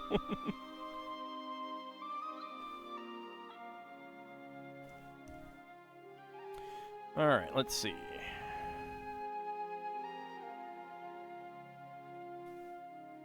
So get these two.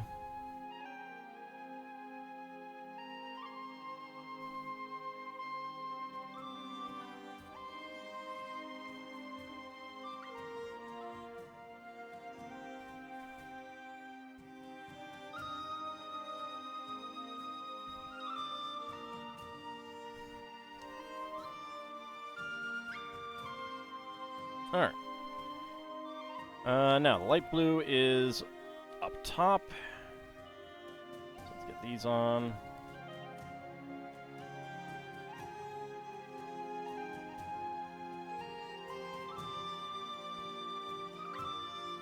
Okay. Then we get brackets. There.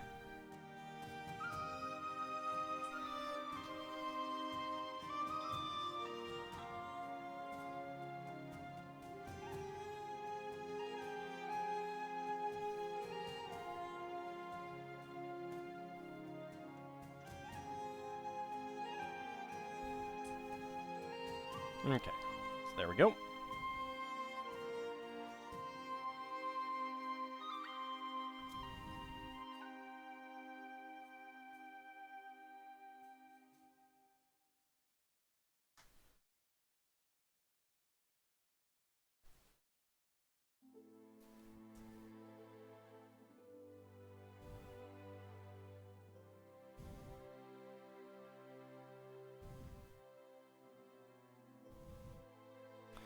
Alright.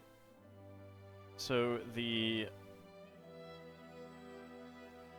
Aqua will be facing out. Each of these. There we go.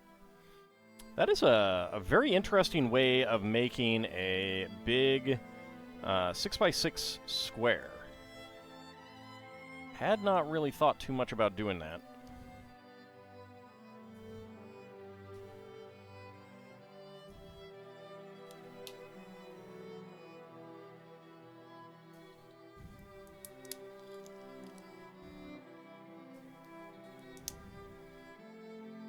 I don't want the light blue there. Get our curved slopes.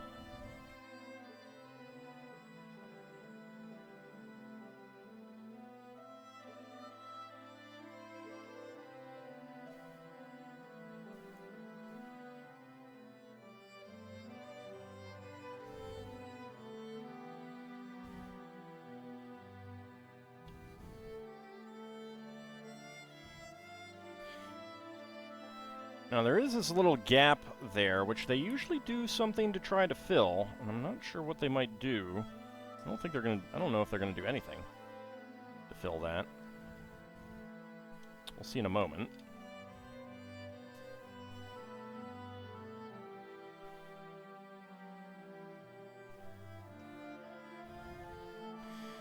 Well, they might have been in another war at the time, Bahamut.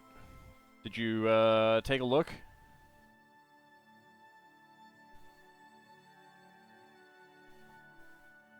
Because oftentimes, like, putting someone on the throne is very much like a... Like, they're much more likely to accept that, because it's like, we're still going to exist. We're not losing any territory. Yeah, but still, it can trigger that kind of thought.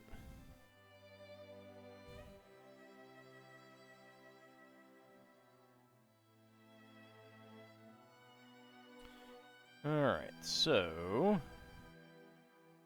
Get yellow on the yellow side.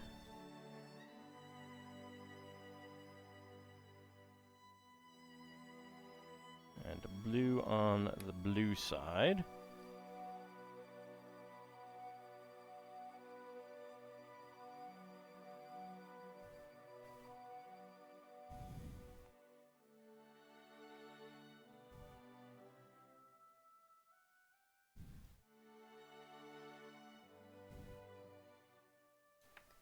Yep, come back here.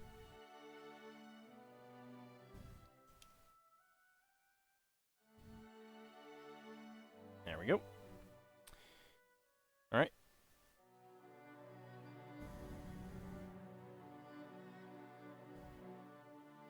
Now another set of curves.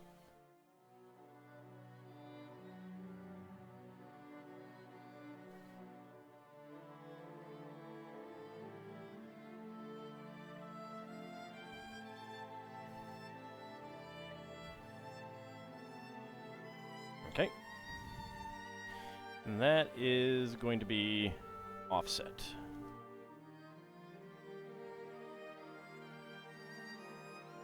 We do get it kind of an obvious twirl to it.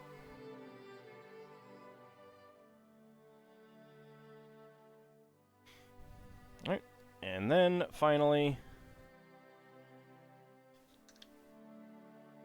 we get the 6x6 radar dish.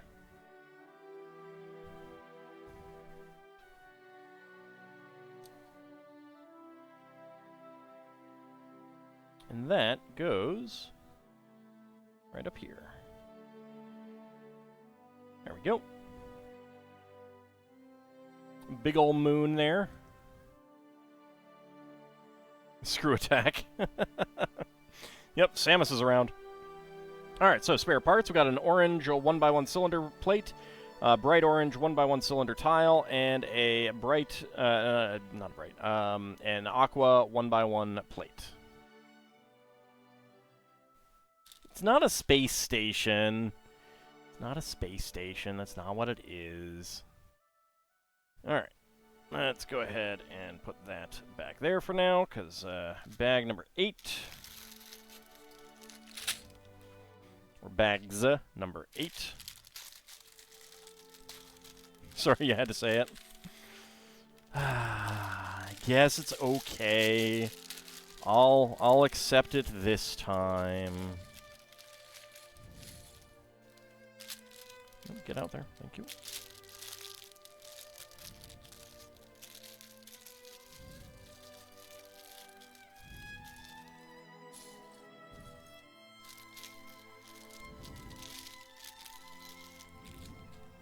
But you're on thin moon ice, sir.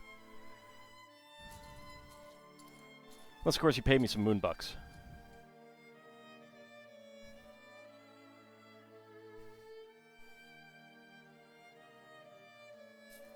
We'd even play some Monopoly. Welcome back, Not a Rogue AI.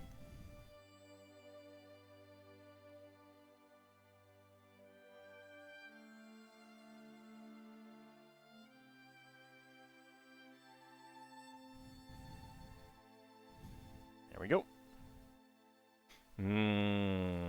Hands.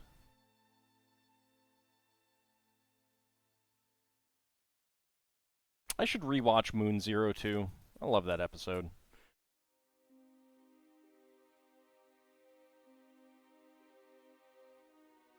So ridiculous and silly.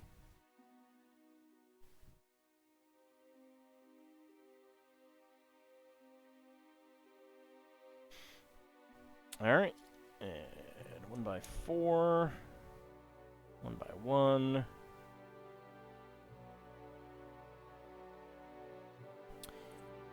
Okay. Bracket.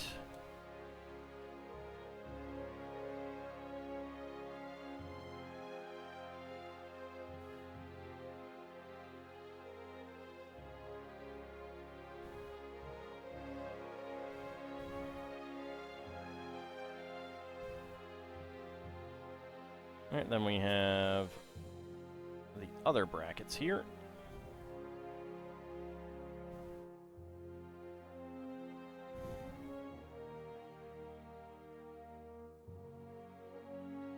I like the colors available in these bags. There are lots of really nice shades that I'm a big fan of.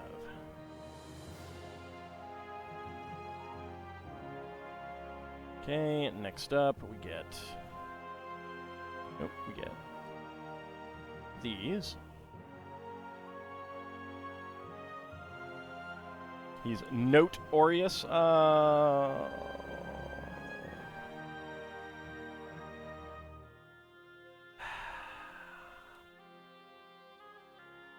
You guys complain about me.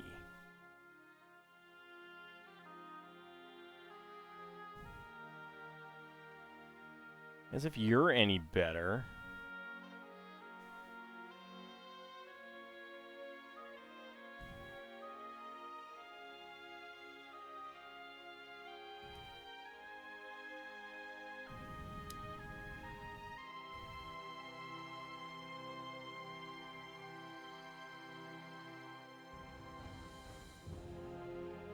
Okay. So then we get a pair of these brackets. And round top piece. There we go. That on there. Get that on there. And then a 1x1 tile slope. There we go.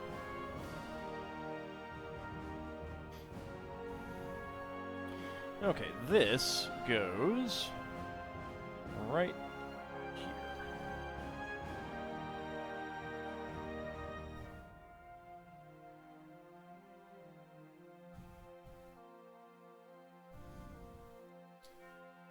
All right, next up.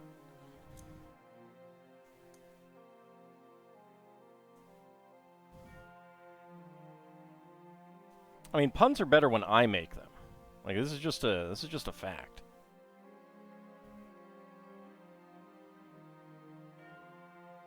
I think one of the things you find more plausible in some of the viruses and bacteria on Earth could have come from space, and that.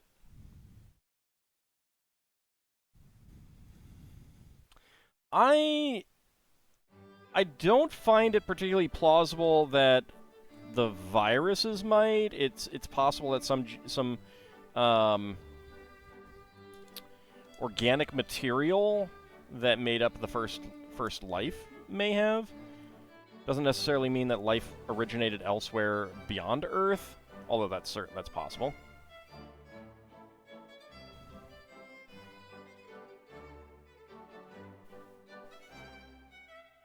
But the thing is that if certain viruses or something like that originated elsewhere, they'd have to have completely alien DNA.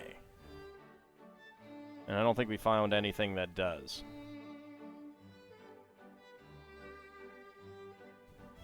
Alright, so we got that.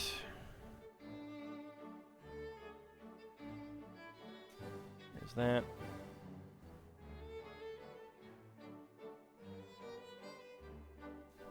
These. And then we're having these 1x1 cylinder tiles to give the spacing necessary so this presses against the back wall. Doesn't have any issues. Is that the one that I want? Yes. That is.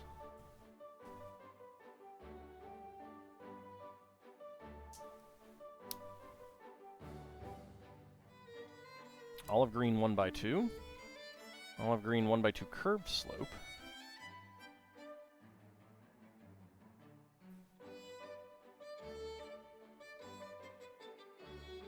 And aqua 1x2 curved slope.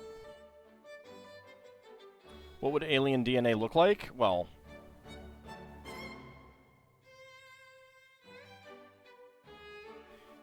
it would basically, you would expect it to not have a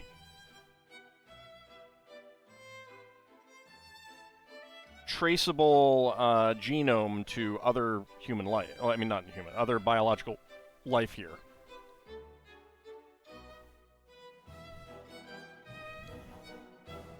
They can, but that doesn't necessarily mean that they can survive re-entry.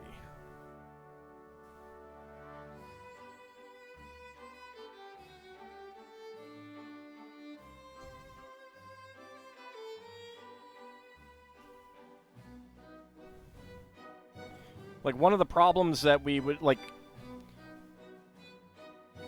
the idea of just, like, going down, landing on another world that has biological life on it already is pretty unlikely, for the simple fact that you'd be in a situation like bringing smallpox to the American continent by the settlers. You know? No resistance to any bacteria at all.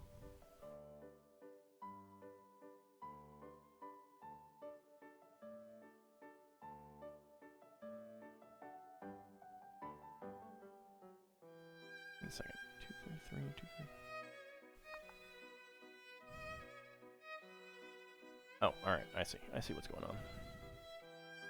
I was slightly confused.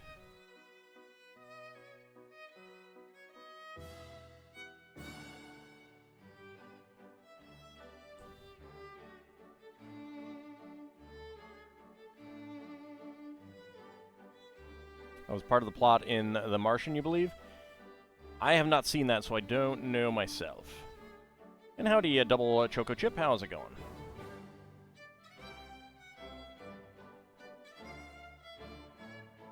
I mean, that was basically the basis behind the War of the Worlds, the failure of the War of the Worlds, is that these aliens came and attacked us, and they had no resistance whatsoever, and they died from, like, the common cold and influenza and stuff like that.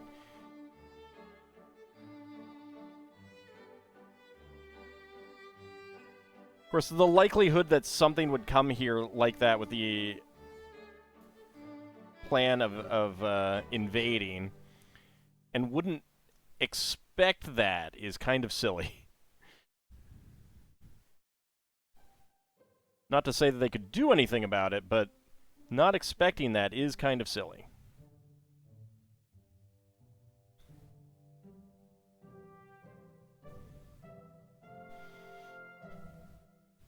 Okay, so that goes on there, so we get a little bit of a layered look there.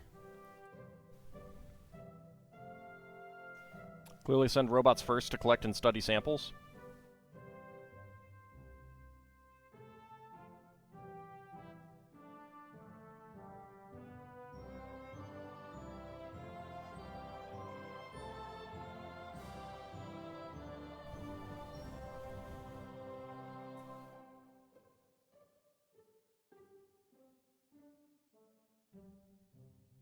But it's also entirely possible that we could never develop any sort of immunity to life that is literally alien to us.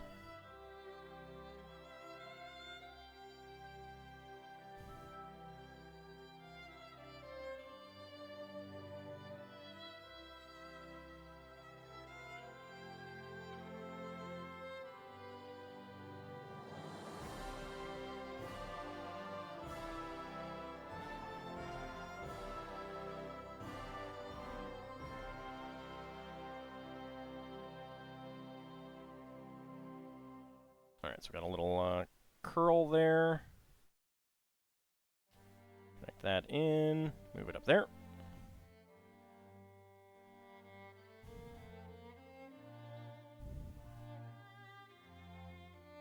Okay, and this is going in upside down here. There we go. That's pretty nice. I like that that swirl design they got going on there. We deal with parasites, but the parasites are all still fundamentally related to us. That's the big difference.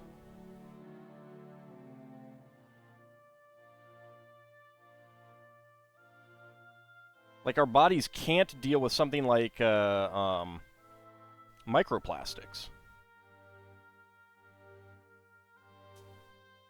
And it is entirely possible that our bodies would have no way of fighting off and breaking down alien viruses.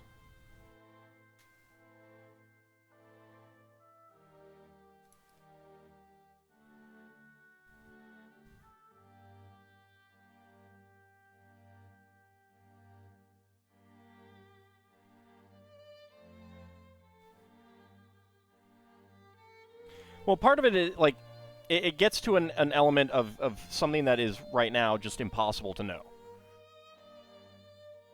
Like, it is impossible to know one way or the other. Because we've never encountered alien life before.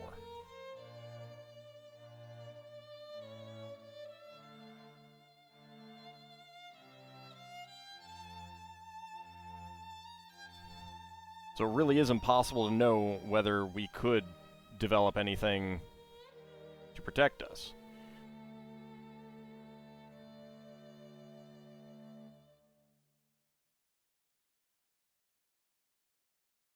But everything that we have is based on what we know here on Earth.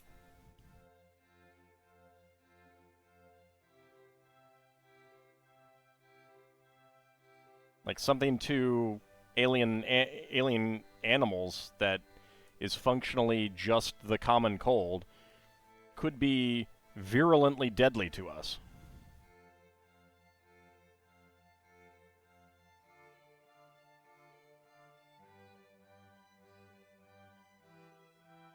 That you know we haven't? I mean, like, there is zero evidence that there is anything alien on our Earth.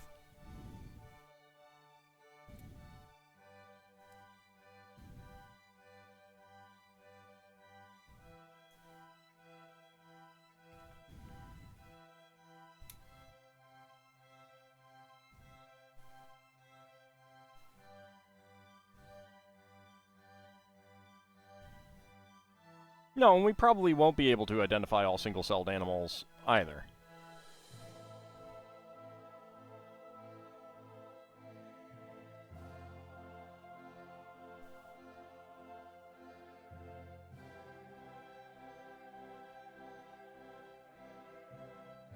Alright, Sealand, have a good rest of your night. Thank you very much for coming on out. Ooh, sand green.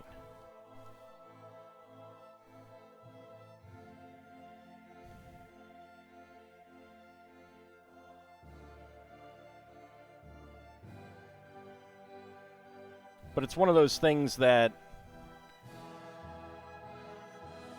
is highly unlikely, and thus, until proven otherwise, should not be considered to be true. It's one of the things that gets you excited about science, and that is the thought of xenobiology. Oh yeah, no, I mean, that's pretty cool.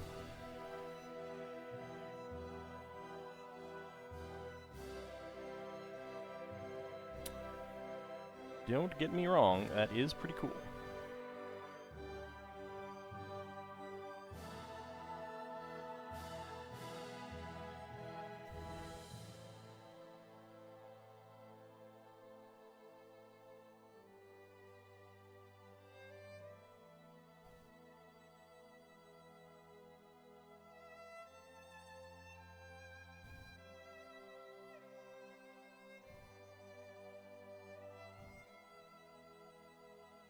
Alright, now I need a 1x4 curved slope. There we go. What do I think of the dark forest hypothesis? I'm not familiar with it, so I don't know. What is it? Tardigrades are probably aliens. Tardigrades are absolutely not aliens. Tardigrades are arthropods.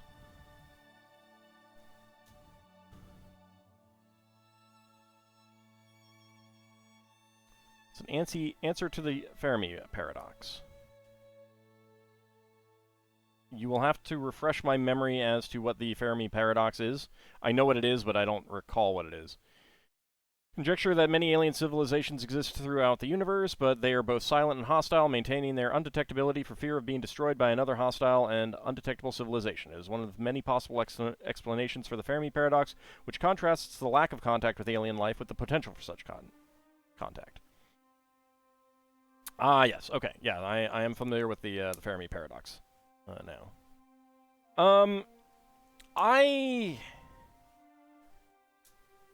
I don't think that's likely. Because again, like, the difficulty in traveling long distances through space is such that I think a species would have to be incredibly paranoid and also have an incredible like authoritarian control over society. Like, you're talking about no like one single nation, monopoly on power kind of thing. There would be people who would be curious and would take the risk,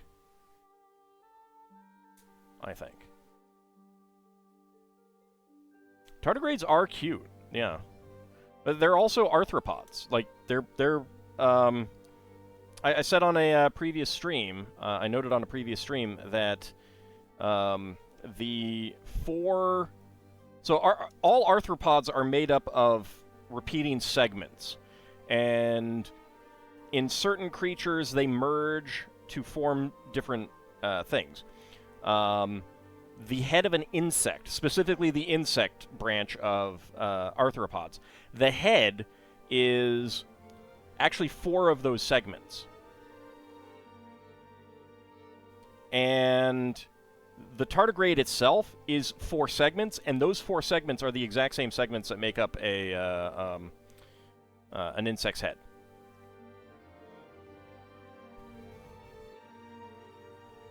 So think of it as like...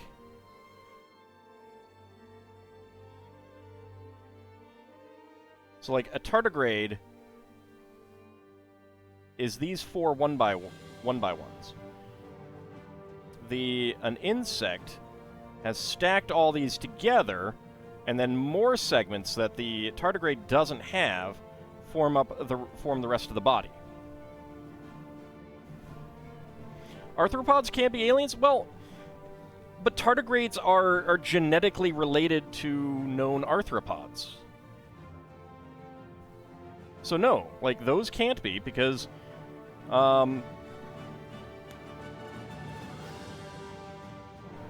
We've sequenced their DNA, and they're related to all other life. Like, if tardigrades are aliens, then literally every life that we know, all life we know of on Earth is alien, and then it doesn't matter. Because then there's no native Earth life.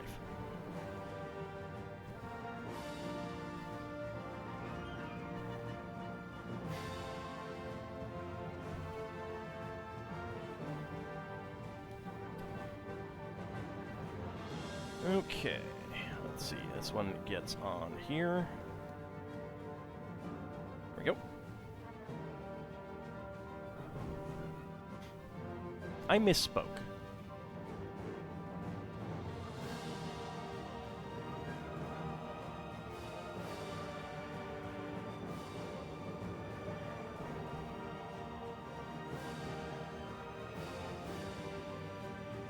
I think my personal view of the answer to the Fermi paradox is just that it is so difficult to travel faster than light that it, you know, it's probably impossible to do so. I would very much love for that not to be the case, but I do think that that is the case, and I think I may have used the wrong piece somewhere.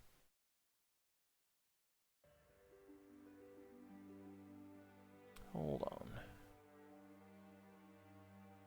I did.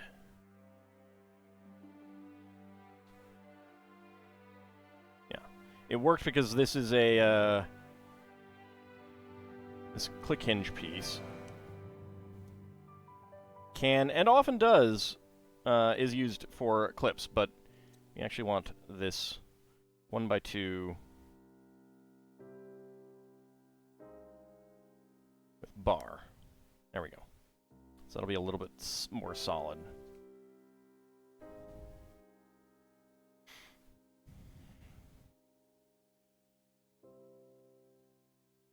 As our communications tech has advanced, we broadcast less and less. To a certain extent. Yeah, but I mean, we got cell phones, but the big problem is that for, like, you probably need a focused communication beam out into space. Like, you have to want people out there to find you, and not everyone out there might even be thinking that there's other people out there. And then it takes so long, and the power drops off. Like, you know, I mean, there's going to be a point in time when we can't communicate with the Voyager probes anymore. Not because, like,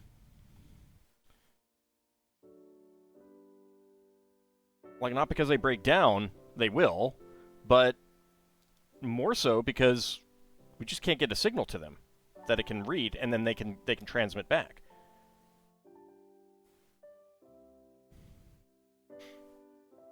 Signals do attenuate fast. Right. So, like, that's something that we're learning, and it's very much going to be an issue with... Did I... Yes, I did use it. What? I did use the wrong one there. Jeez. Yeah, so it's going to be an issue...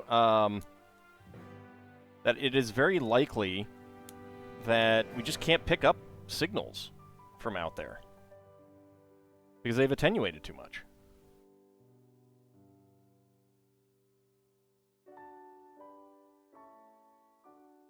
One day it will come back looking for its creator and merge with the Father from Seventh Heaven.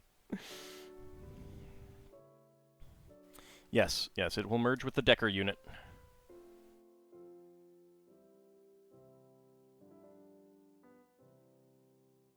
I haven't watched that one in a while. I need to rewatch that one.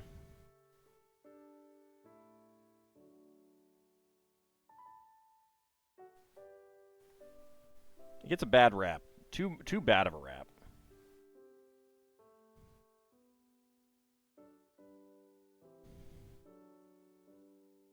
I think it's good, actually.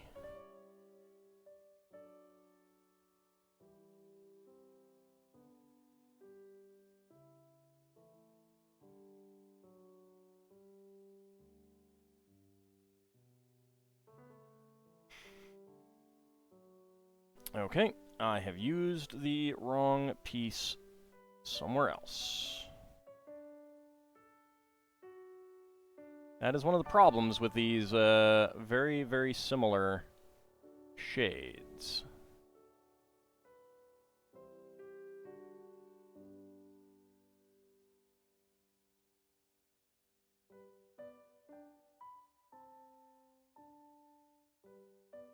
Looking for the 1x2s.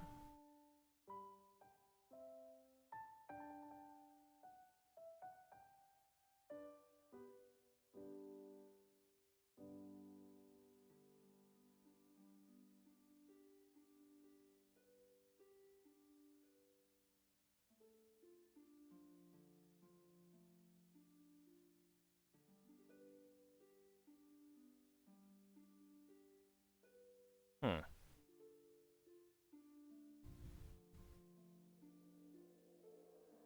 Oft-maligned entry in the series. Yes. Yes, it's much better than a lot of people give it credit for, I think.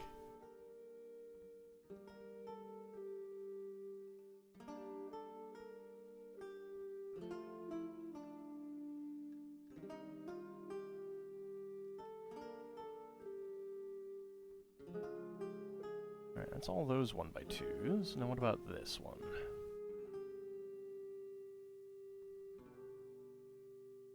No.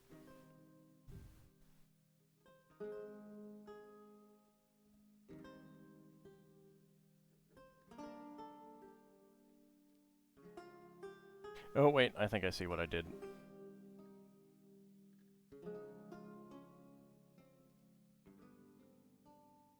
Yep. Right there. That's where I made a mistake.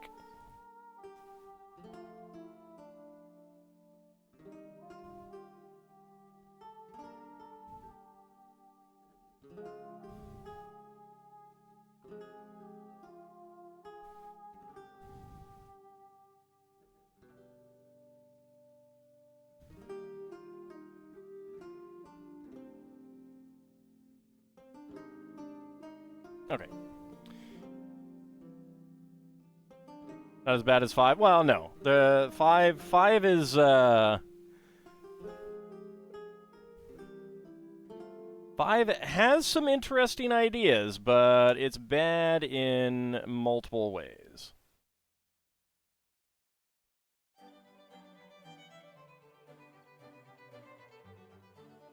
Like, 1 is actually good.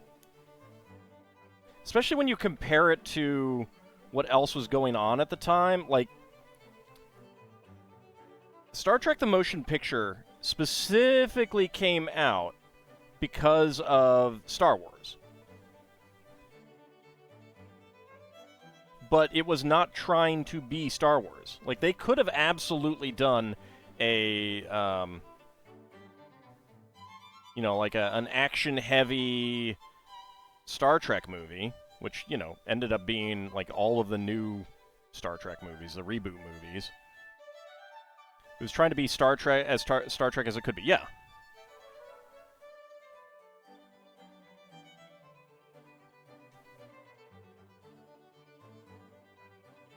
And that's why it is good.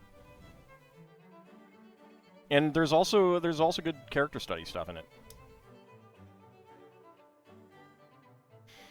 I think 3 is kind of the dumbest one for a few reasons, especially how it hastily trying to explain why the Genesis is never seen again.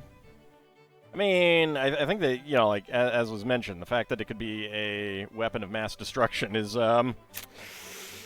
it's pretty significant issue with it.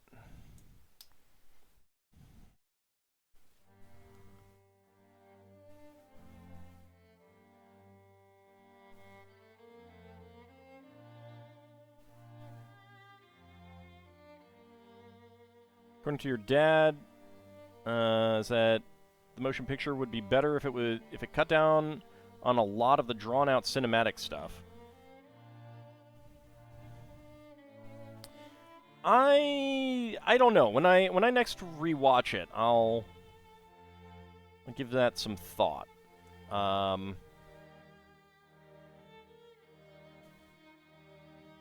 think that's fairly important.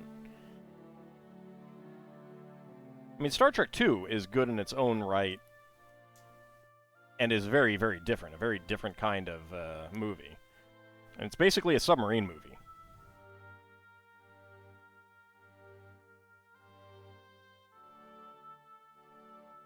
You're thinking more them trying to make it not even viable for the intended purpose? I'm not sure exactly what you mean.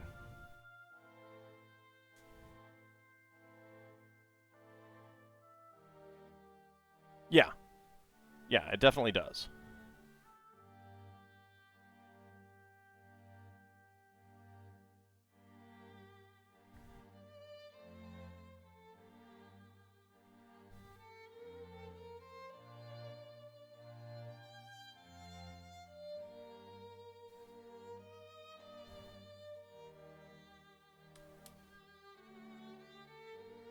Oh, the thing with the unstable proto-matter that makes the planet just blow up in the end? I mean... If you need a good reason to, for it to not be, used, it's a pretty good one. It's a pretty good one.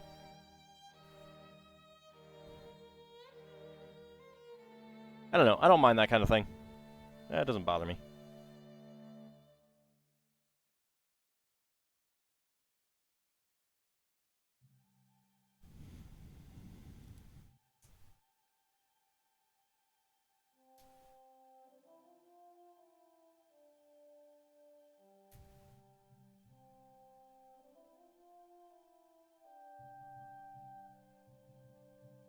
Wrath of Khan being a sub-movie, though, I think it really, really works. Because, like, that's kind of what, one way to look at space.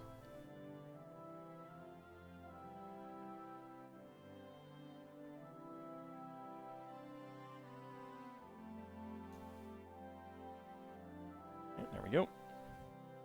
So this is keeping it from going any further back.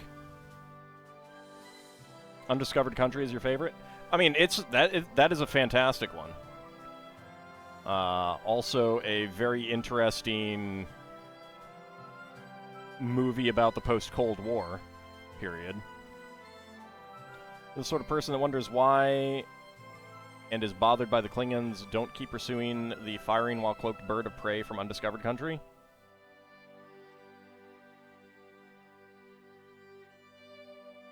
You mean developing that technology?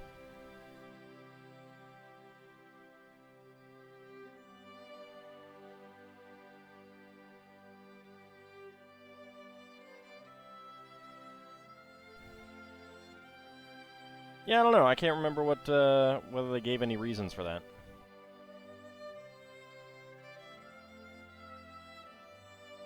Undiscovered Country as David Warner, so it is obviously the best. But not a rogue AI. So does Star Trek V. Careful now.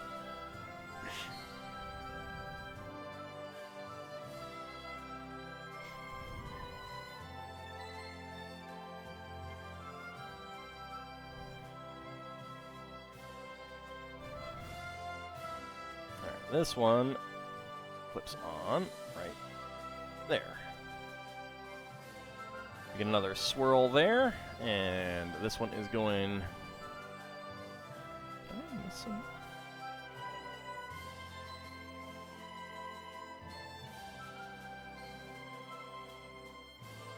No?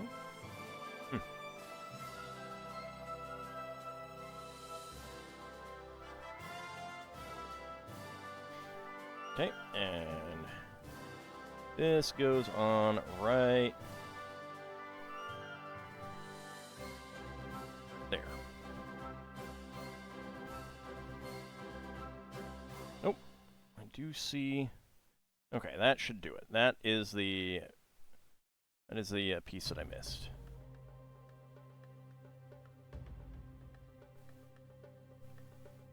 There we go.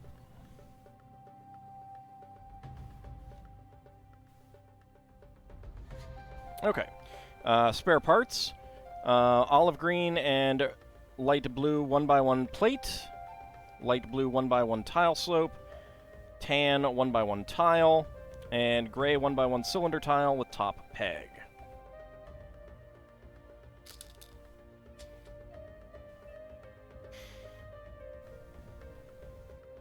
Yeah. Yeah, it's looking really nice.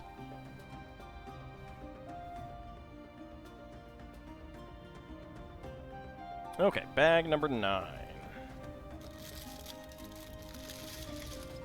So these are the last bags. We'll do minifigs after this.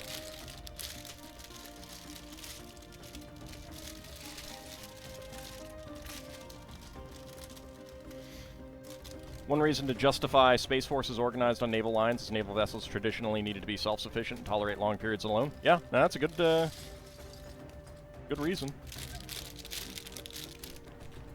I mean, space is also ocean-like, you know? I mean, conceptually.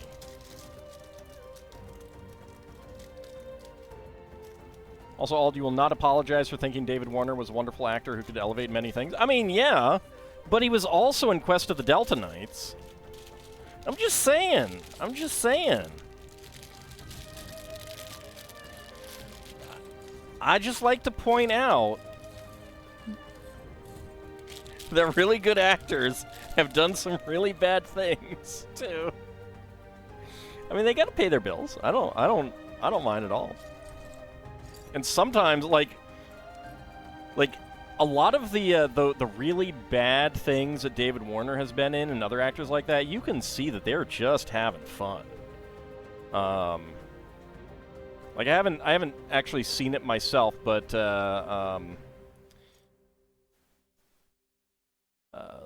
Red Letter Media did a, you know, they had, I don't even remember what show it was, what movie it was. It was probably a Roger Corman film on one of the episodes of Best of the Worst, I think. And Corbin Burnson was in, like, relatively briefly, and he's just chewing all of the scenery and just obviously having fun. And, you know, I approve.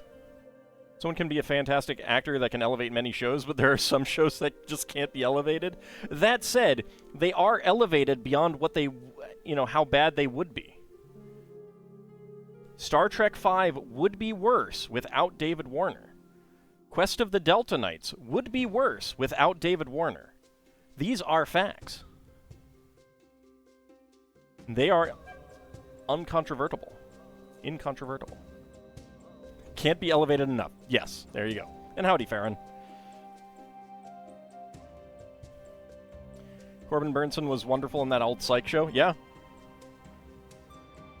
Goes down the Rift Tracks MST3K catalog. Delta Knights, Ice Cream Man, The Littlest Unicorn. Some of those I have not seen. I need to. I'm woefully behind on my Rift Tracks catalog. I am obviously not at all behind on my MST3K catalog.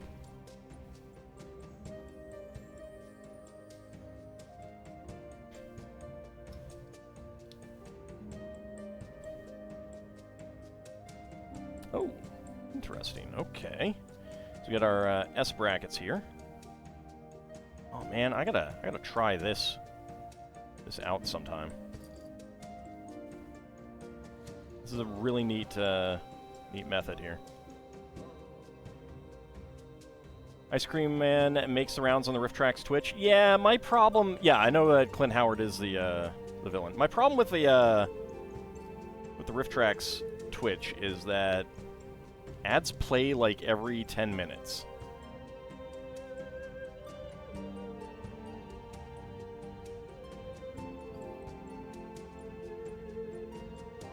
And it doesn't pause the stream, so you come back and you've missed something.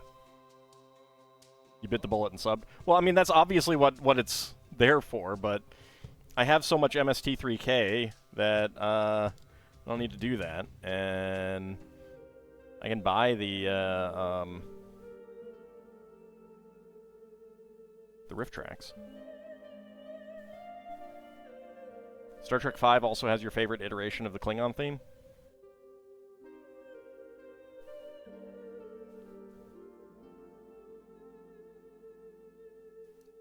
Oh, and so fun side note: the guy who plays Cybok was in a lot of Murder She Wrote episodes, and he's good. He's a good actor. It's kind of a shame that I know him mostly for Cybok.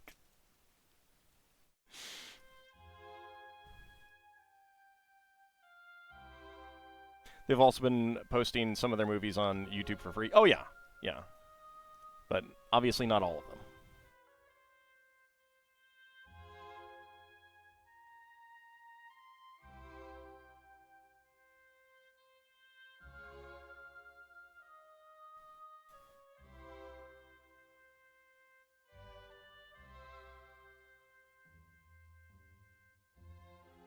I think the base story of 5 is decent, just executed poorly. Yes. Yes.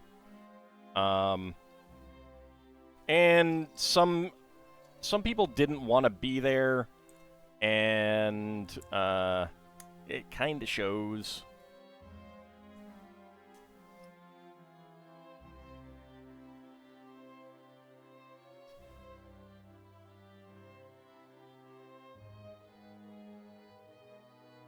Nimoy is definitely a better director than Shatner, for sure. The fan dance was probably a bit gratuitous. Yes, it did. I will say that despite that, I mean, giving Uhura more of a, like, more to do, good, just wrong way to do it.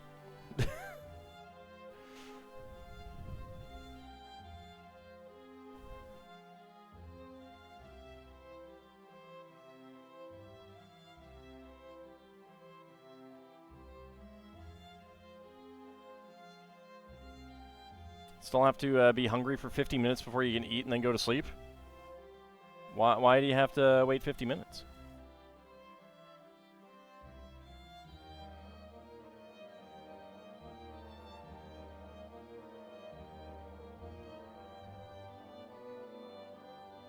Okay, so this goes... Oh, down here. This goes right there. It's got our first branches of the tree.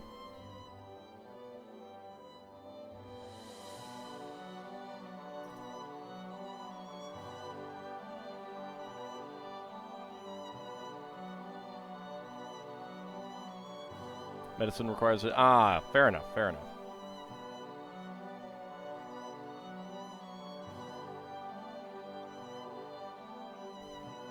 Well, at least you got me to watch while you wait.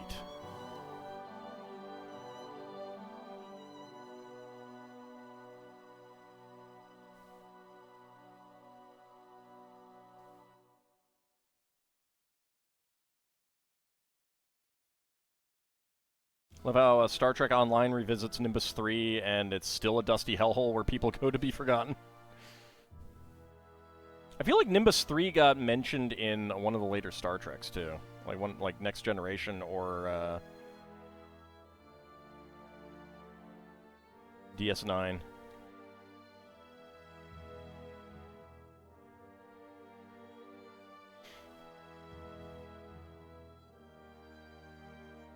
What do I think drove him to medication in the first place? Well, obviously the Spelljammer game. Like, obviously.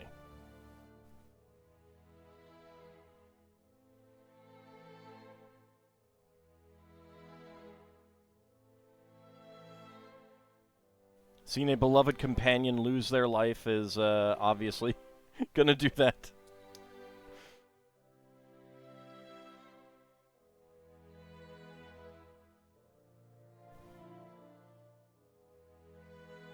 Not anything that I've done, of course.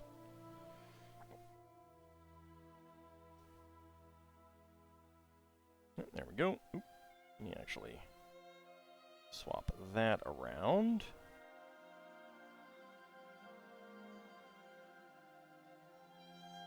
And I want to swap this around because that was some...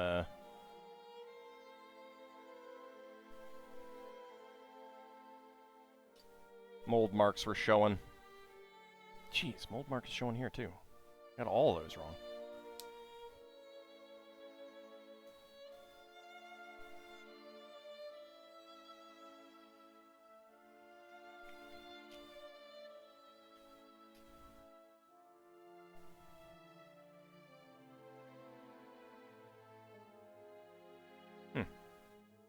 Almost looks like there's a second mold mark on that one.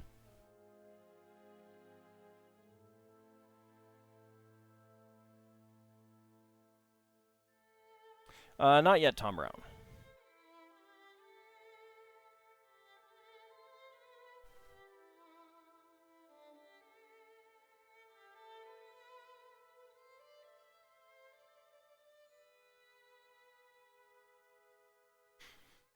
Obviously, whatever happens, we'll have someone drop in kind of mid-session.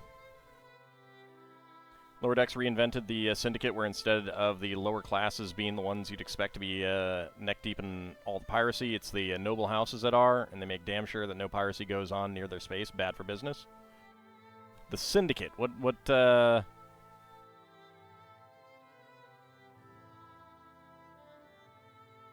I'm picturing an episode of DS9 for that. Oh, the Orion Syndicate. Oh yeah, they hadn't even been mentioned in throughout like Next Gen and DS9.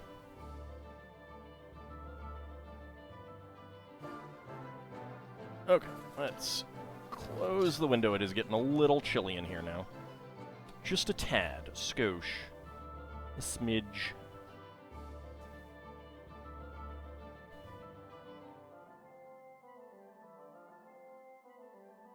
They're mentioned, but I don't think that any Orions actually show up, from what I recall.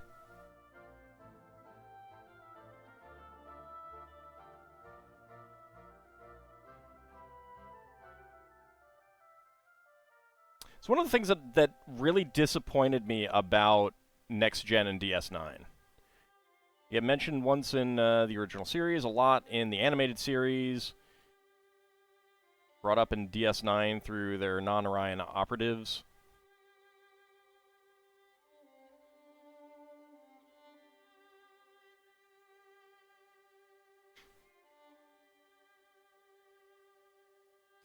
Yeah, I think that was like the biggest mistake of Next Gen and DS9 was to basically not have them featured at all.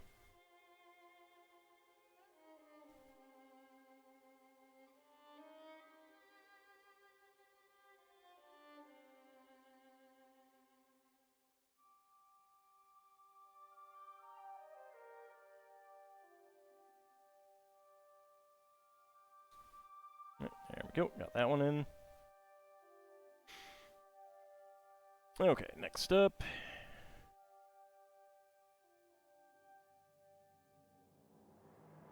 Still amused how Starfleet Battles Wargame ignored anything after the original series? Really?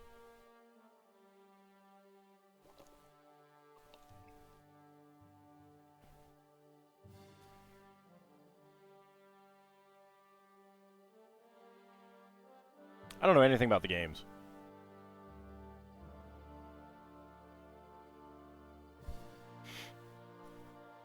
Although I should play the point-and-click original series game at some point. I really should. It's a pretty good one.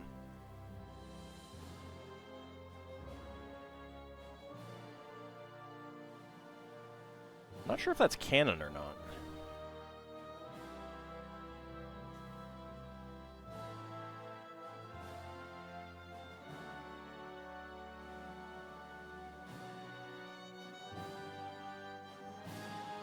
Of how whenever someone is up to something shady and they need to excuse themselves, they just say they have a meeting with Tholians.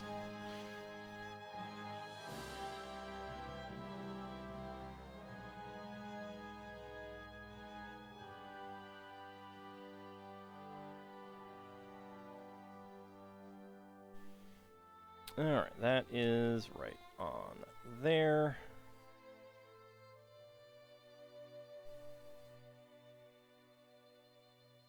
And dark green 1x3.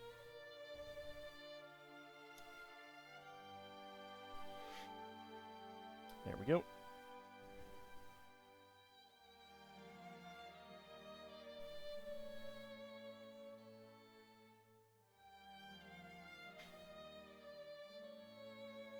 Okay, and this goes right there. Can't even see this little bit here, so it's a little bit funny that it's there. Alright, turn that around. Brown 1x6 tile.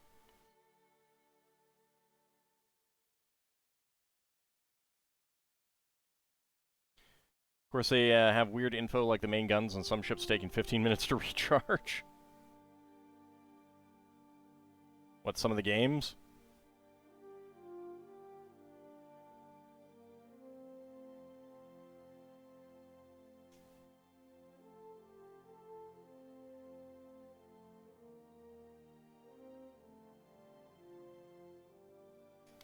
Yep. Pop that off by accident. There we go. Alright. 2 1x4s.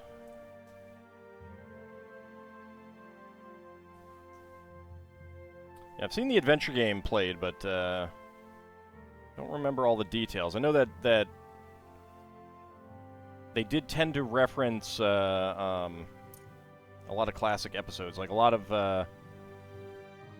classic villains showed up again.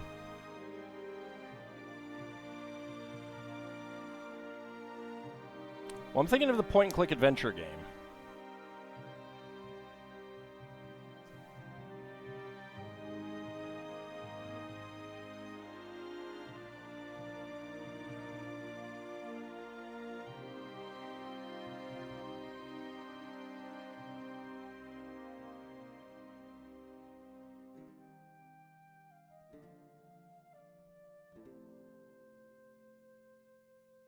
There we go. And this one goes right here.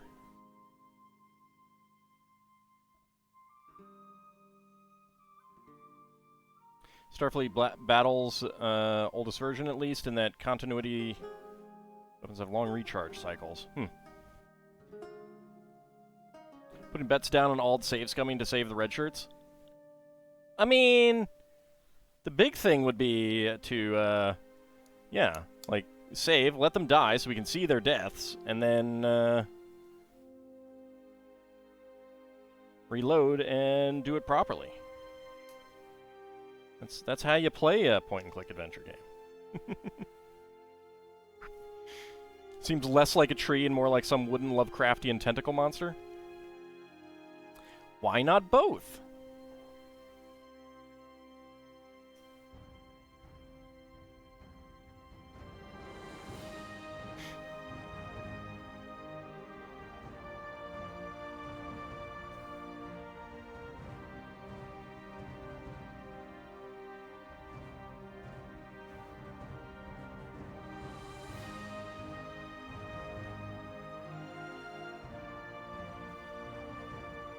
If red shirts wanted to survive, they would have worn another color. Exactly.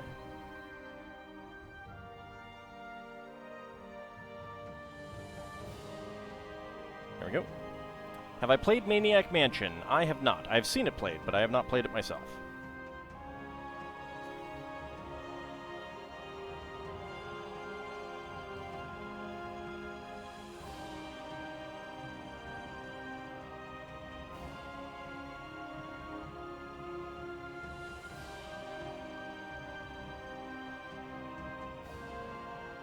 That is also a game that has been requested.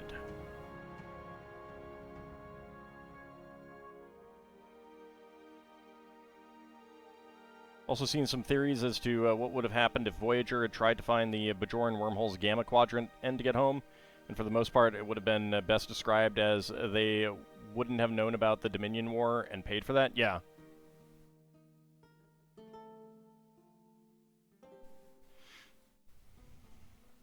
Right, give me just a second.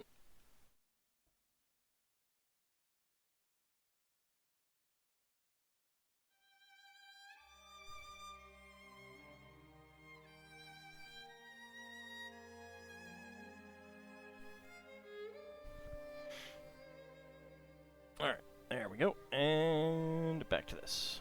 Okay. This is taking me longer to finish up than I thought it would. I'll be honest. The Dominion is still one of the most terrifying things in Star Trek canon, if only because of the sheer brutality they've done to races that have dared to challenge them even on their own home turf. Well, I mean, there's also the fact that both them and the Borg are essentially anti-Federation. Not as in, like, opposed to the Federation, but like the Federation, but opposite.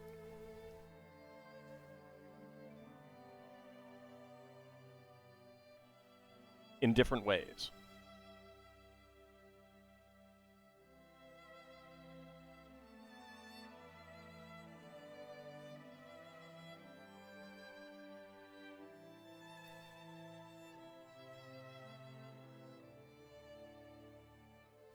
Because the Federation is very much about, like, integrating other peoples into a single whole.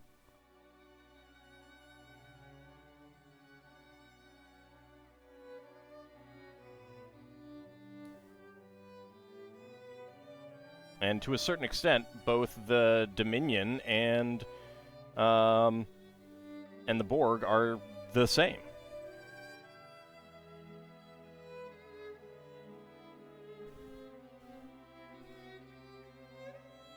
They just do it in very different ways.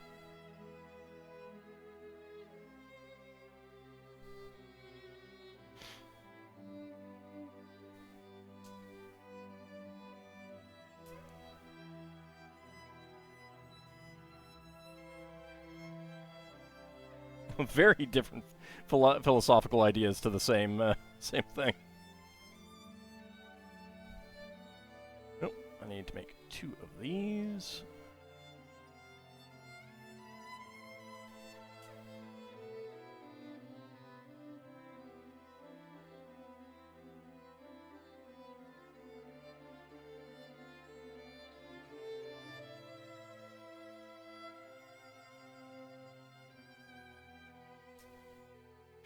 Just don't like the shapeshifters in sci-fi because thinking about how much the biology, chemistry, physics of it hurts your head.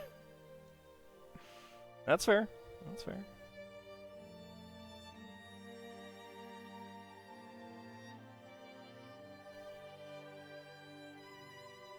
I do find it kind of interesting that the shapeshifter idea, like, came up twice in Star Trek.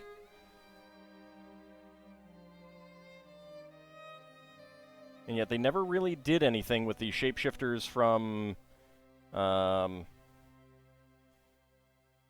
Undiscovered Country.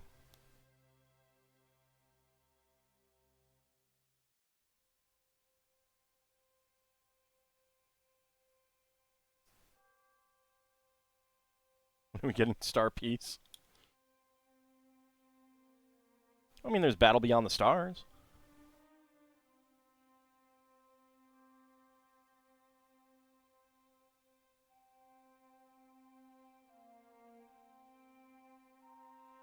Three shapeshifter races, the one from Undiscovered Countries, Species 8472, and the Founders.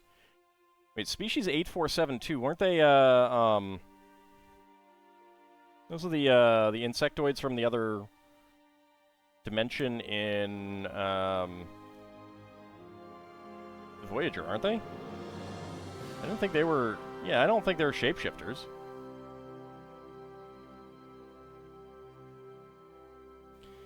Used her to teach us that different species kept their balls in different places. That's true. That's true.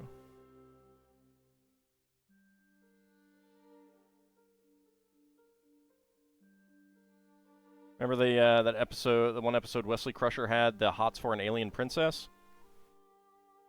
That's true. That's true too.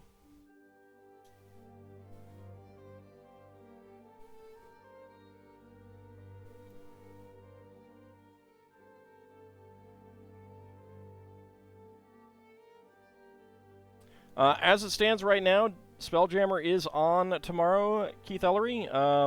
Obviously, like, I don't always know how various players are feeling until the day of. I mean, you know, if they wake up sick, can't do much about that. But as it stands right now, we are still ongoing. Or we will still be going on.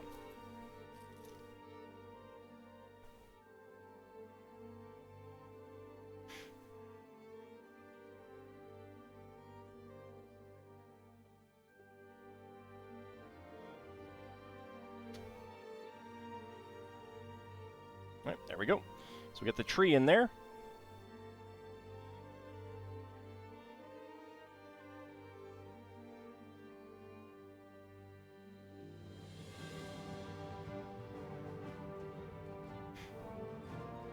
All right, let's bring this forward because we're going to be doing something right there.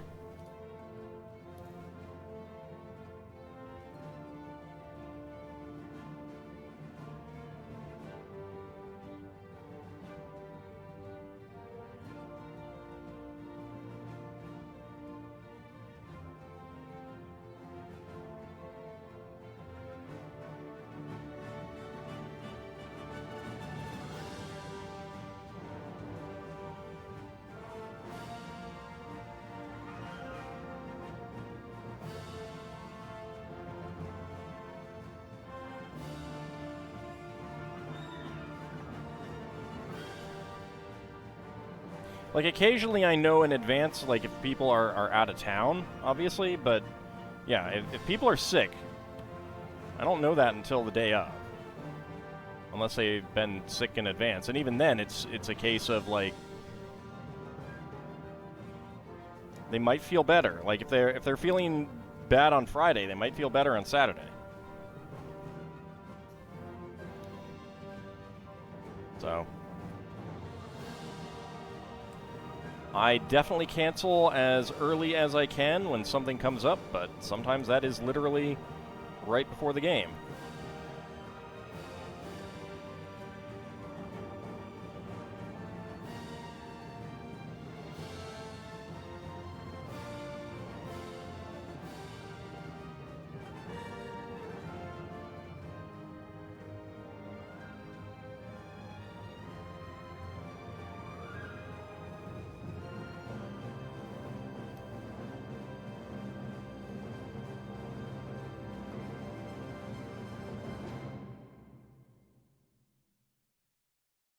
Alright, so we have that.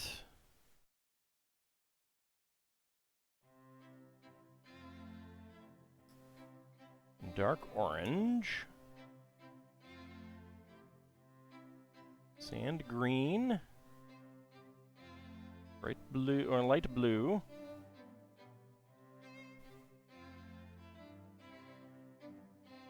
Sand green again. Dark orange.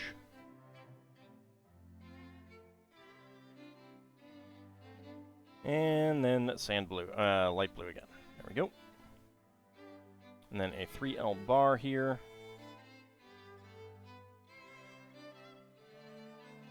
Bar tour was a tree this whole time.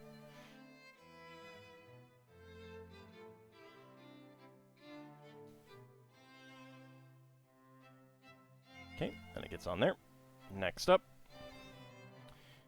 Black, dark gray.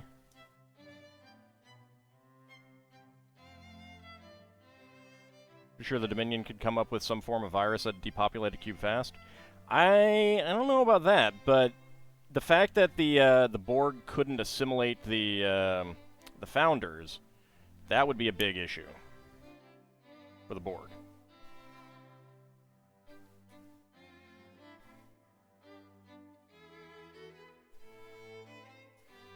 Because if your whole thing is integrating other races and their technology into yours, and you can't integrate them, well, it's a little bit of a problem. And there we go. Second of these houses.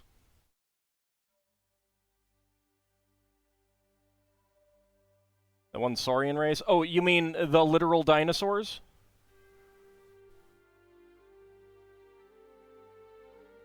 I think you are talking about the literal dinosaurs. Yes, the dinosaurs.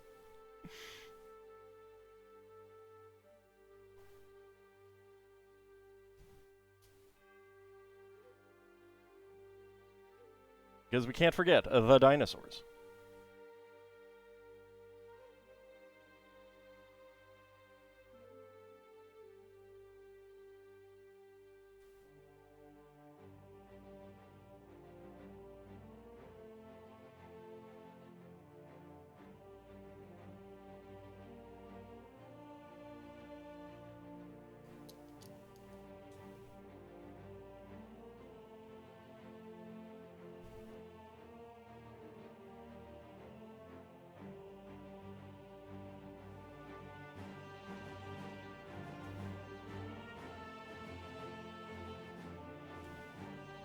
Okay, that arm needed to come out.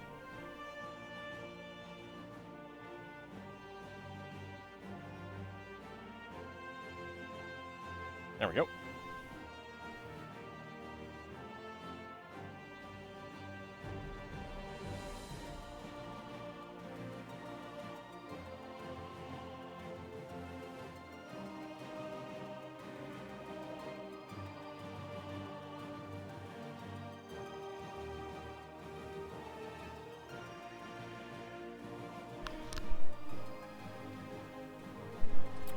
Sorry, I had to sneeze there. All right. Let's see.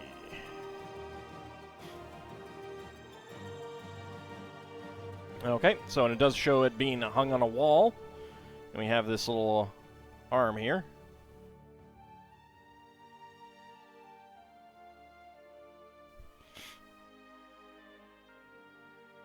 And all the pieces. Okay. It is clear that to paint a starry sky, it's not nearly enough to put white spots on blue-black. Vincent van Gogh. Alright, so spare parts. We've got a gray, light yellow, and dark brown 1x1 plate. 3L bar in black. Gray half pin, black friction pin. And then, of course, from the back wall, 2 azure 1x4s, 2 light azure 1x4s, 2 blue 1x4s, and 2 dark blue 1x4s, 2 dark blue 1x2s, and 2 azure 1x2 plates as well. Alright, so those are the spare parts.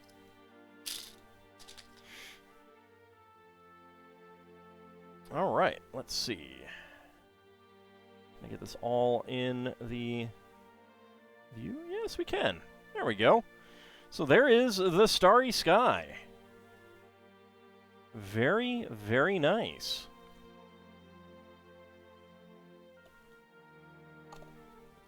You can also take the arm out here and put it in right here as well. Depends on what you want. Yeah, it is really, really nice.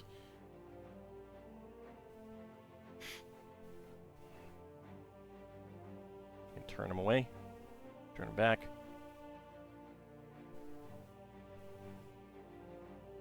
But get them on there. All right. Yeah. Yeah, it's really nice. It's a lovely set of colors. Really does evoke the artwork as well. So it's very, very cool.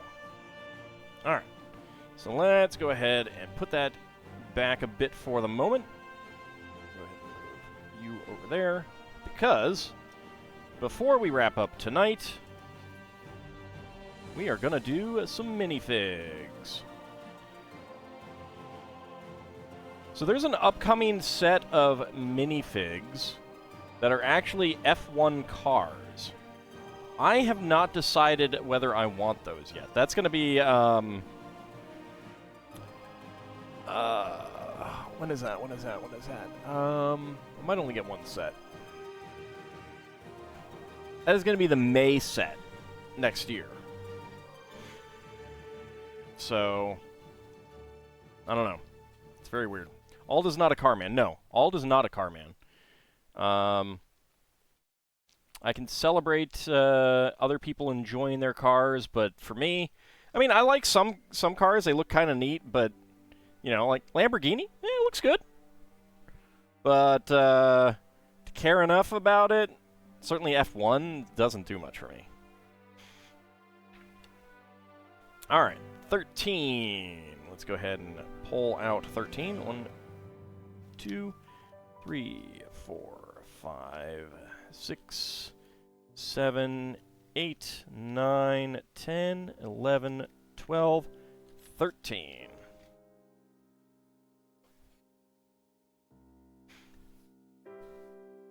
All right. Cord, excuse me. Thank you. Start a prediction. Can Ald guess what is inside the minifig pack? Get your predictions in. All right. Get my timer up.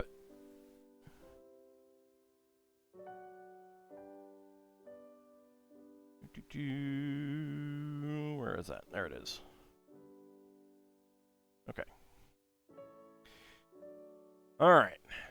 Get your predictions in. Can I guess what is inside the minifig pack? Let me go ahead and roll my die. 15. That is the Bobby. I'm pretty sure we're out. 9. All right. Rock climber. I'll leave that because it's possible. I saw one going for 4. That is the cyborg. There may not be any more of those. I don't know. 12 for Bahamut. That is the saxophone player, and there should be more of him. 3 for Vigistry. That is the Lederhosen lady. 5 for Abcody. That is the Islander. One of the 2 remaining ones that we have not gotten. Nadarogi I had 7, and that is the elf, which there may not be anymore. I wasn't ignoring you. I gotta get ready, and if you're too quick on the draw and there's conversations going on, yeah, I can scroll off. Covering tonight's first guess, a Minotaur art print blanket producer. Art print blanket, then, huh? 4, well, not a rogue AI. 4, there may not be any more of as well. I don't know. Like, we've gotten 4 of that guy.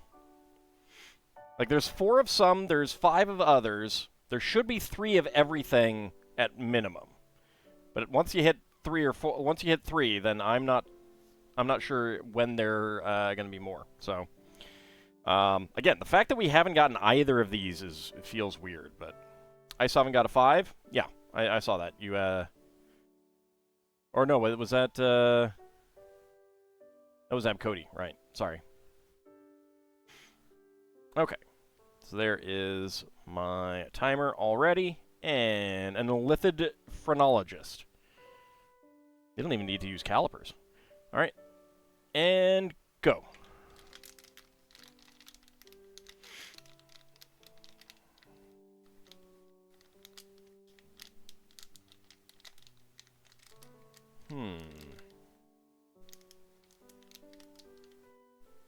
Okay.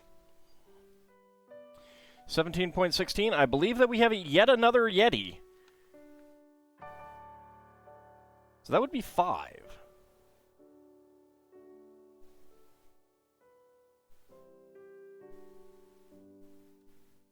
I may need to count these out.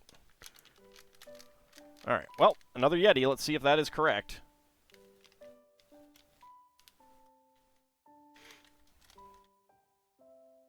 Yep. That's another Yeti. Jeez.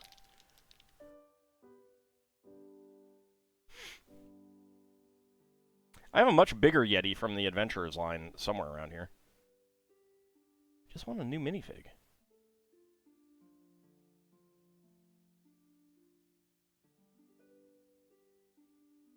I got these boxes on resale, so, I mean, like, they're full, but they might have been tampered with.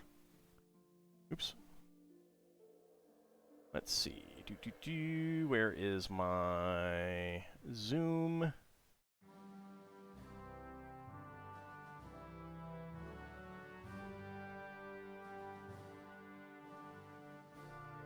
So we've seen this guy before, but we'll look at him again. With his popsicle. A little bit more detail than we had on Bigfoot. Actually, no, this guy came out earlier than Bigfoot. I do like the printing on the torso and the legs. I like delicious popsicles. They're very good. Also, let me go ahead and zoom back out. That would probably help. Looks so cuddly. Alright, that was your third roll that you didn't mention. Well. Okay, so now there should not be any more of him.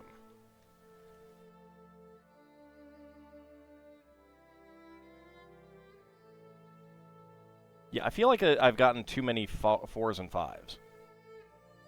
But I don't know. I don't know. I could be wrong on how many there can be. Alright. Oh, I need to choose the outcome. Right. That would probably help. Probably be a good idea. So, 17.16. Choose the outcome within 20 seconds. Alright, who's getting the hams? Abcody, Ice Oven, Bahamut, and Vigistry getting all of the hams. Pretty good payout there. Pretty good payout. Lord Canis going for 20 to 50. Lel Bunny going for 50 to 60. And Kinshir doing some redistribution at no.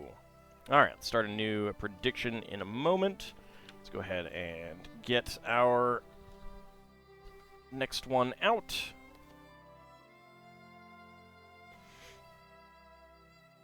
I mean, if I got 5 more of them, Bahamut, then I would definitely know that the box was tampered with. And it would be a weird tampering, too. Alright, 1. So we're going over here. 7. 1, 2, 3, 4, 5, 6, 7.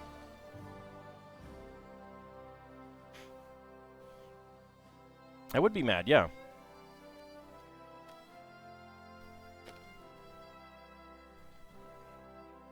Alright.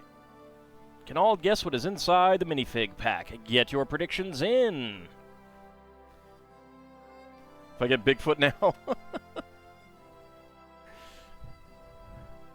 They'd be brothers. They'd be brothers. Alright. Let's roll. 9. That would be Tiger Lady. Kitten with a whip.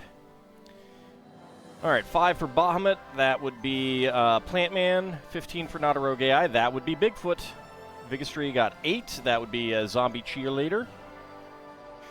Yeti is love. Yeti is life.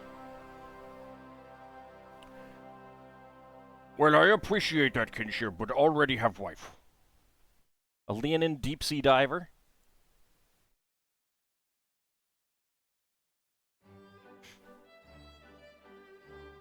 Alright, get your predictions in. Guess 2 comes in bold use of a Minotaur Post-Impressionist painter. Post-Impressionist?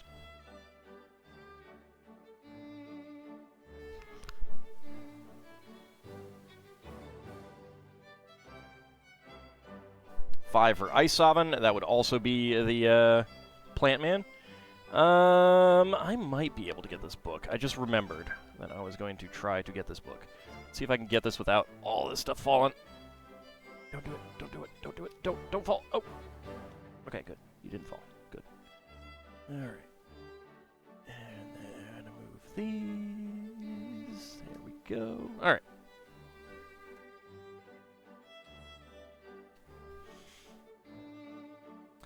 The Old Ham for History book. The Old Ham for History book. The Rutledge Handbook of People and the People and Places of Ancient Western Asia, the Near East from the Early Bronze Age to the fall of the Persian Empire. He's considered a post-impressionist painter. I did not know that.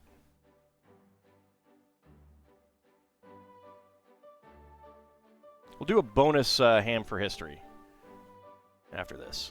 All right.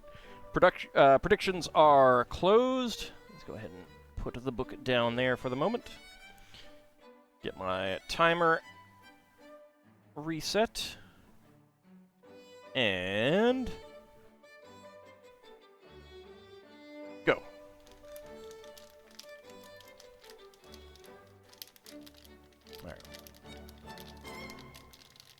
torso. There's the legs, actually.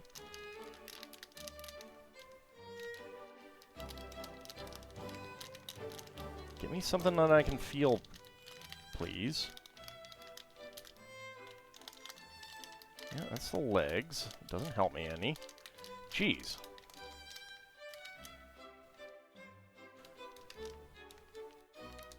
Okay. What is that?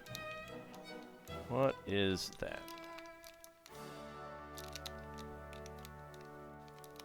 I do not know what the heck that is. Alright, I think I know. Alright, 47.31. I think we have another Brundlefly, but I'm very not confident. So let's see if that is correct. Ha ha ha ha! Yes! Alright. Yeah, this head was throwing me off a little bit. Alright. 47.31.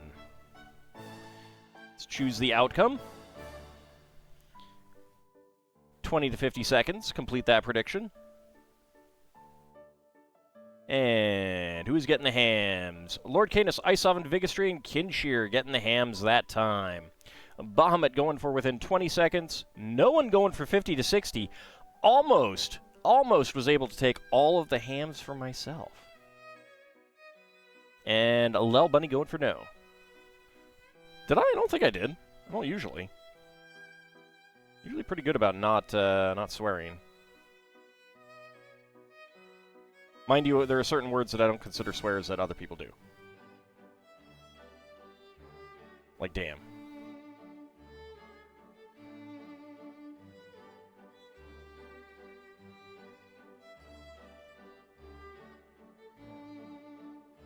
Alright. Zoom on in on Brundlefly. So there we go. I do like the lobster claw. It's pretty cool.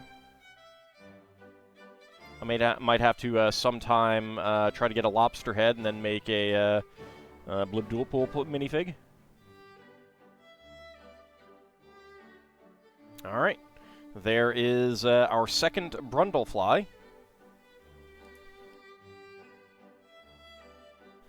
Alright, so away that goes. Not lobster enough? No, the whole minifig is not, obviously. And I actually kind of need a, I think the head that I'd have to use is like a shrimp head. Brundlefly needs to be attached to random machinery to be authentic. Well, he hasn't gotten there yet. Alright. Alright, 3. So we're going to the top register. And a 2. So there we go. I need to get my scale out as well. And slip you right in there.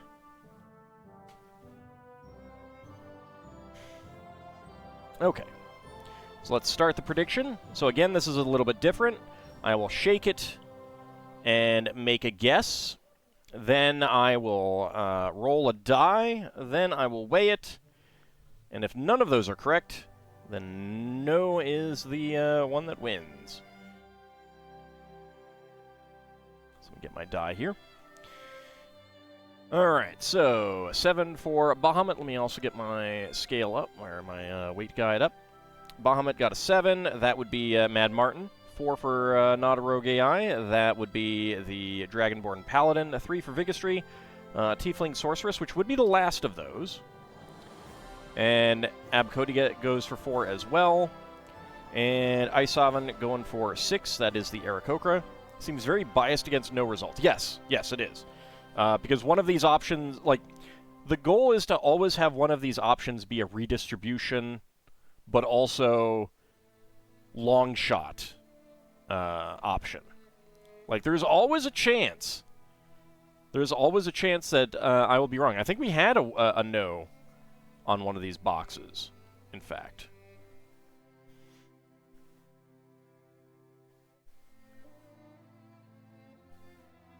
So, yeah.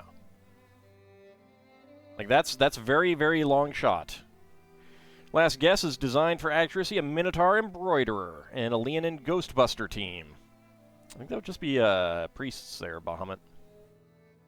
Alright, 30 seconds remaining. Get your predictions in. Get your predictions in. Can I guess what is inside the minifig pack? Or box? Will I be able to shake it and guess? Will the die roll be correct? Will the weight be correct? Or will they all be wrong? They can be. They can be. So we are actually out of Zostom, so it cannot be Zostom. Half Ogre Luchador. Alright, predictions are closed. Let's go ahead and shake it.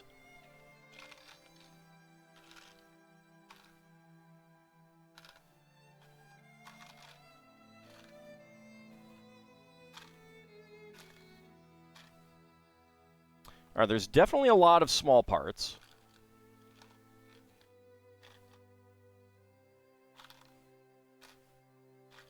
So I'm going to go with the Druid, the Halfling Druid.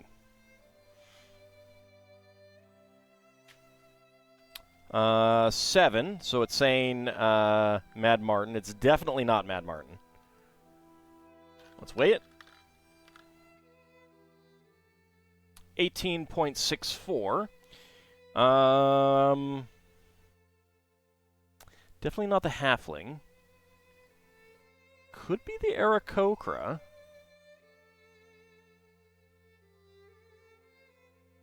Ooh, we got a number of close ones. All right. I am actually gonna say that it is the Gith, because I think I hear more small parts than would be in the Aarakocra. So I'm gonna say the Gith Sorcerer. Let's see if that is correct. Yep, or Gith Warlock. That's what it is. All right. Mad Martin is here in our hearts, not a rogue AI.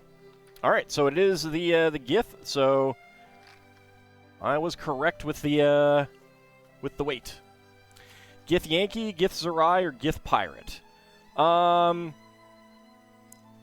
They probably mean Gith Yankee. It looks a little bit more Gith Zerai to me. Definitely not Pirate of Gith.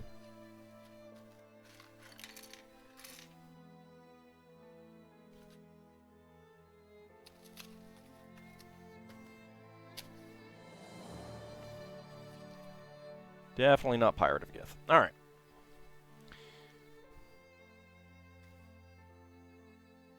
We'll go with the lady face.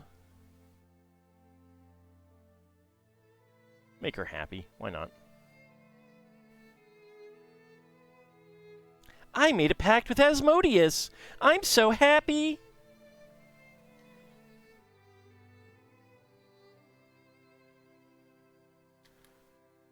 Shoulder piece first.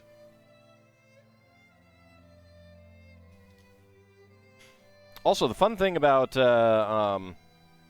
this hairpiece is that because they made the Gith yellow, this is a hairpiece that works with regular classic minifigs for, you know, if you want normal minifig yellow skin tone elves.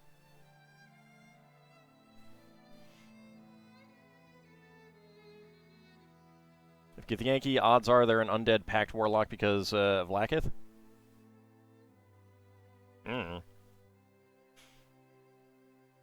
It's not a thing in AD&D, so I don't care.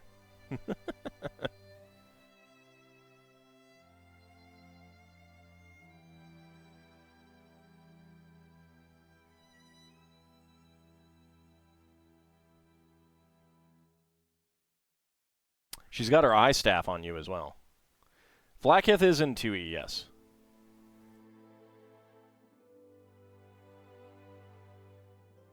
Well, I don't know what that flash was about, but... Alright, so there we go. I like the hairpiece. I really do like the hairpiece. And it's a pretty good outfit. The eye staff is a little bit weird. A couple potions there in the back of the belt. A little bit more of a grim face there. Let's see. I just made a pact with Asmodeus. I'm going to Disney World.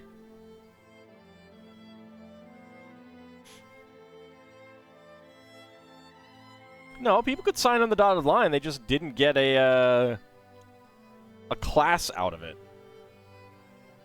All right, so spare parts. We got a brown set of shoulder pads, spiked shoulder pads. We got a gunmetal gray odd knife, a black lightsaber handle, and of course the yellow Gith minifig head, male. Okay. So, mark that one. All right. But before we wrap things up for tonight... Oh, I need to actually choose the outcome. That would help, wouldn't it? Yes, with weight. I got distracted.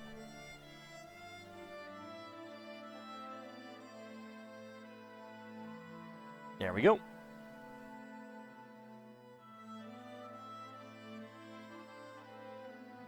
Okay, give me a second.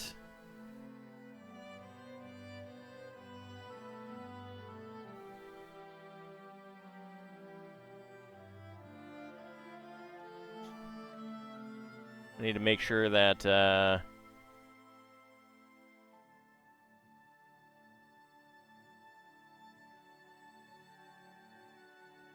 only doing one of these.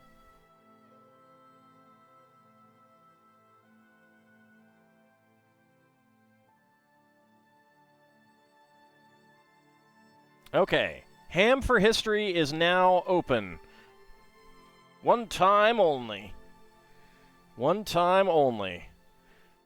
Choose it and choose a page. Choose a page from the Rutledge Handbook of the People and Places of Ancient Western Asia. We have, okay, roughly 800 some pages, give or take.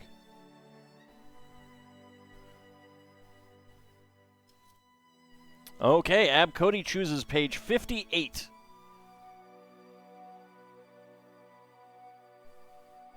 All right.